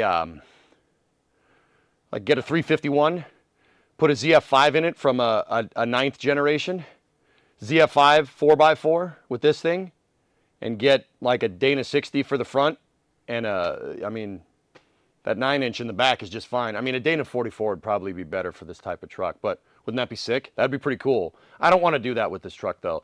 That's what the 97 is for. Hell yeah, truck stream, there you go. All right, so where's my interior camera? There we go, ready? Whoop. There you go. Yeah, I have the Crown Vic front end for this. That's, yeah, exactly. So, yeah, that's the interior, and if you see over there, I have to move that wire. That wire fell when I took the interior apart to get the shifter. But I gotta check the shifter. Something is weird with that thing. I gotta put this thing on the ground and make sure that sucker works. But it's got a steering column from a Chevy Monte Carlo in it, believe it or not. And this is space. I'm in space. Spliced the wire harness. We did all of that. I know it looks like a rat's nest under there. Don't worry about it. We did all that on stream. And then I restored, that's the speaker wire right there. And then I restored the heater box right there too. See, that's clear coated so it won't rust. But it looks sick. And it's got fuzzy dice. It's got fuzzy dice. So, you know. RC, 10 subs. All right. Thanks, man. Thank you very much. Simple gauges compared to today's cars. Dude, it's cool. That Speedo is awesome. Yeah, it ain't bad. Yep. It's fuel top left, temperature on the top right, generator power on the bottom left, and I forget what the bottom right is. Oil. Yeah, that's the oil pressure sensor. So those two bottom things will turn on if you're not generating power or you don't have oil pressure. Yeah, it's got pull knobs. That first one right there, that one turns. That one's the wiper. This one is the lights right there. And then the two in the center, this one, and there's another one right there. Those are the vents. You can see right there, there's just a butterfly valve in there that opens, and there's an intake in the cowl, and air will blow at your feet. That's how you get air conditioning down there. The other way to get air conditioning is just you take this thing, turn that forward, and the vent window. See that thing right there? And then on the other side, I have the choke. There's the choke, and then there's 12 volt constant, which is tied into USB ports so you can charge your phone. And then I have just an AM FM stereo in here. I put a tack on it. It does have a tachometer. Just because your ignition is there, high beams are this button in the footwell right there. And then, you know, you got brake, gas, and the clutch pedal would be right there if it was a manual. It does have tilt. This GM steering column has tilt, which is pretty rad. And then you got turn signals, and there you go. That's it. Simple. Very, very simple. It's not complicated. This is a very simple vehicle. I like it a lot. This is one of my favorites, if not my favorite. I've had it for a long time, and I'm happy that it's not leaking. Actually, speaking of that, let's go to camera 3, take a look under there. Are you going to do flame trench? Yes. How many miles does it have? I have no idea, Skeleton. That gauge cluster, dude, That gauge cluster I built. I built it out of 3 or 4. I did that on stream as well. I built it out of 3 or 4 good gauge clusters. That odometer is not exactly right. Let's just say this truck has 200,000 miles on it, and we'll go from there. What? How many cars do you have? 7? 7 cars. No oil pressure sounds like a bad idea, yeah. Pet peeve of mine when people who drive with the steering wheel in their lap, yeah. You're learning to TIG weld so you could do some stainless work. All right, Loco, there you go. All right, well, we got everything done. A Dana 60 on your 1500 HD 4x4. Nice. I thought you had 5. Well, 7 on the property. Two of them are Ernox, 5 of them are mine. They're like Pokemon. Yep. Starting to get smoky in here. A little smoky. All right. Well, she doesn't seem to be leaking. What I'm going to do, I'm going to get that pan down underneath the thing again after I drain it, and we're going to see if she leaks. It doesn't, guys, I'll be honest with you, it would have leaked. It would have leaked by now. If it was gonna, it would have leaked. But then again, you never know. Things got to warm up, they got to cool off. Better open the garage door then, yeah. You guys can see the next project if I open the garage door if you want.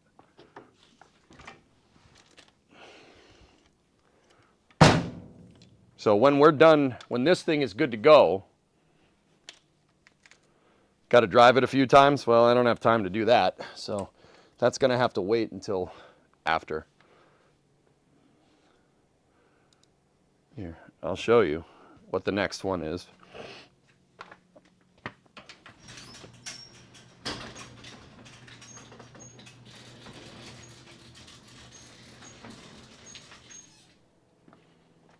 Can you see that?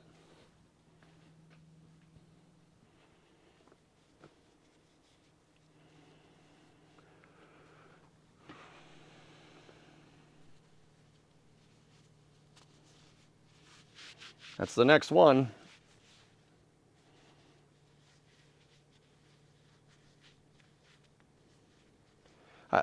Logan, you asked about it earlier. You didn't see it. You had an 88 F350 with a 351 four-wheel drive with four-speed. Most bulletproof truck you ever had. Yeah, man. Behind that Dodge is an 87 F350 dually, quad cab long box dually, with a 460 and a C6 behind it. Sterling 1025 rear end, running 410s. We drove that thing from California to here.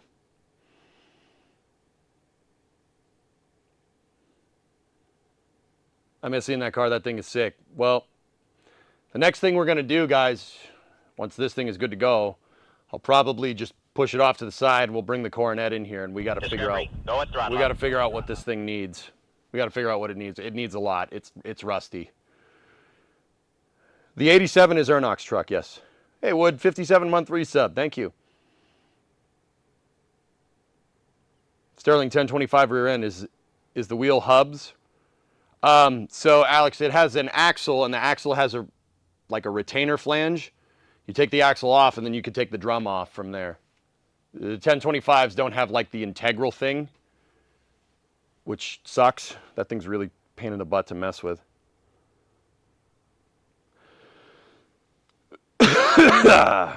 Needs a Pro-Line Hemi. The Coronet would do nice with a 5.7.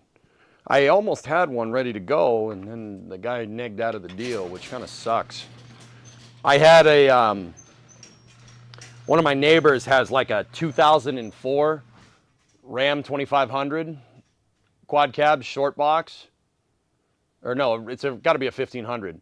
And it has a 5.7 in it. And he was like, he bought another truck, and I was like, what are you doing with that? He's like, I don't know. And I was like, I'll give you $200 for it. And he was like, yeah, dude, that's awesome. Let's do it. And then, like, I talked to the guy a week later, and I was like, I went over with cash in hand, right? Talking about a week later, I'm like, here you go, man. He's like, oh, yeah, I think I want to keep it and make it a project. And I'm like, oh, all right. What year is the Coronet? It's a 69 Coronet. I was like, oh, okay, that's, sure, whatever. 200 for an 04, what's wrong with it? Everything. The engine is the only good part, Jim. In fact, he should be paying me to remove it from his yard. Yeah, RCLC on Flame Trench. Yep. Oh, I gotta put the pan underneath it again. Give me 1 second. Let me. Thank you for all your help, dude. I appreciate it. Should have a good time on the trench.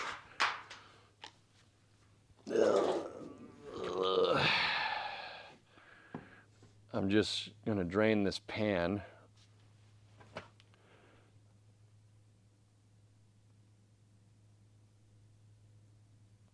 And then we'll call it a day. All right, that should be good enough. Ugh.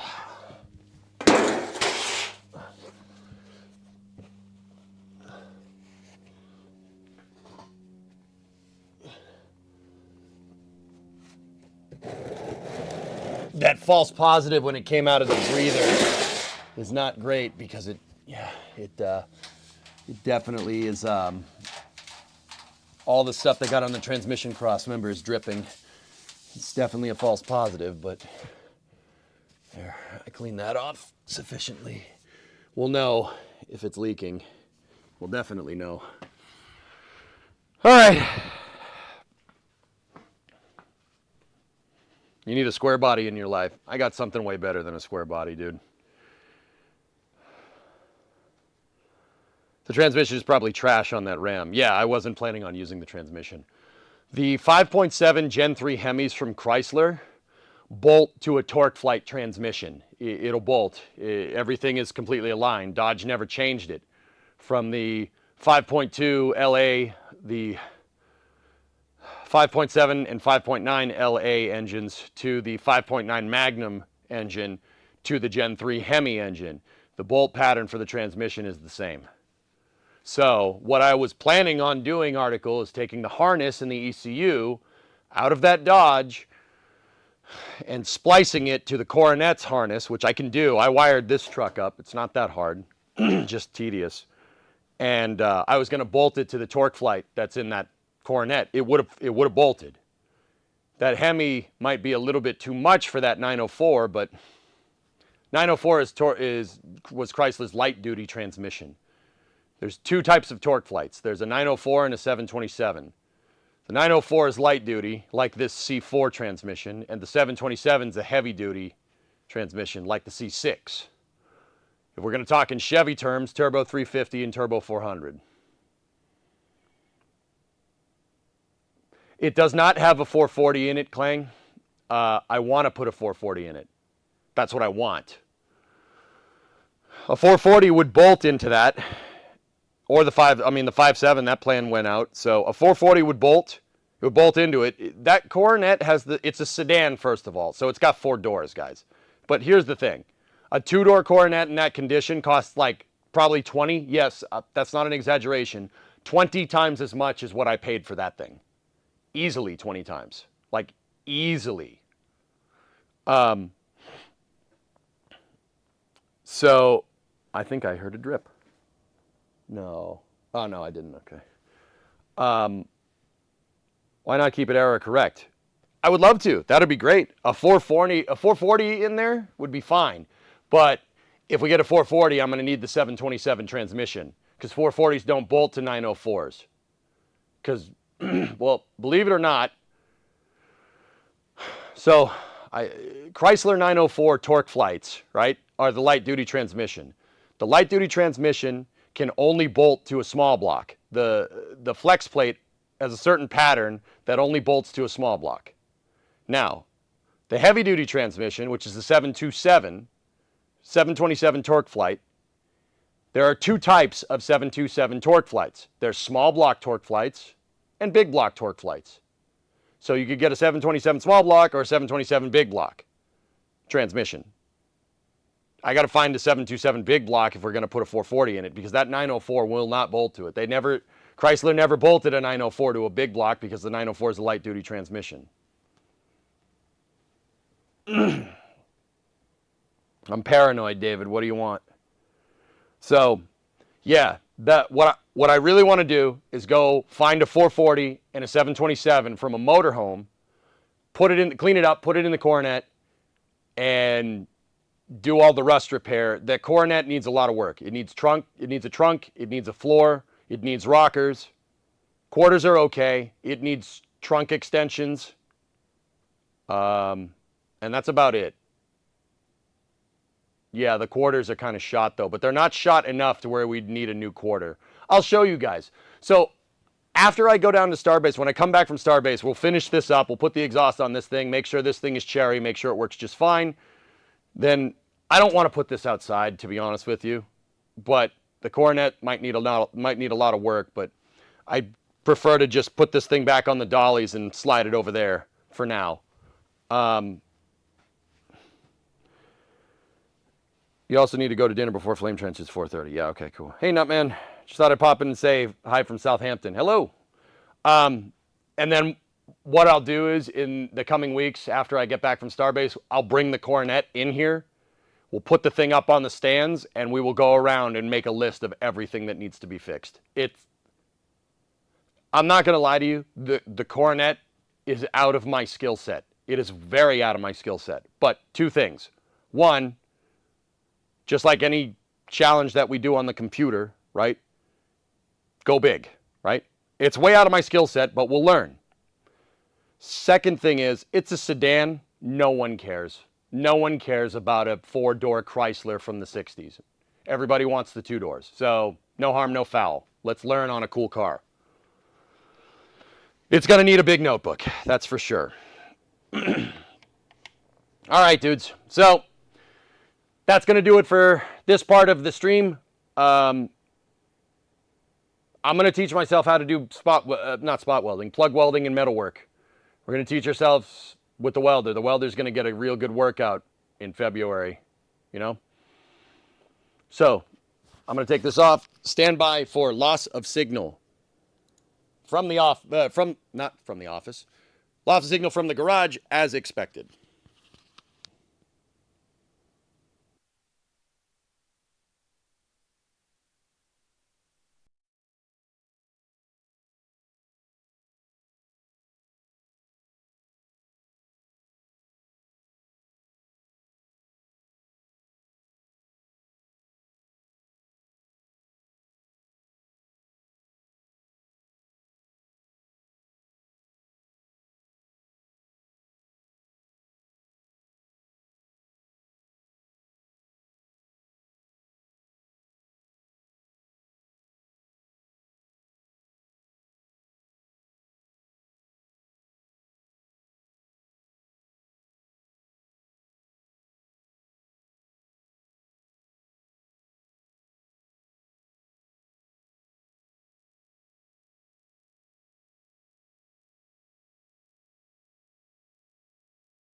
Okay, we're back. All right. So, you guys know the drill. I am going to, actually, I don't know, I'm going to stop the YouTube VOD, and I'm going to go do the Flame Trench for NASA spaceflight. Yeah, if you're on Twitch, we'll just bring up the feed over here. Hopefully we can get the feed right. You have the combination. Yes, I do. So, yeah, I'm just going to go wash up real quick, get something to eat, and I will see you guys for the Flame Trench in about 26 minutes. Thank you very much for watching. Hope you enjoyed the truck streams. There's going to be more. I'm telling you, we got a lot of work to do with that Coronet. There's a lot.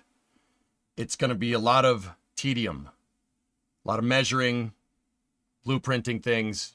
You guys will like it. It should be good. I'm pretty sure I know how to do it, but seriously, how hard could it be?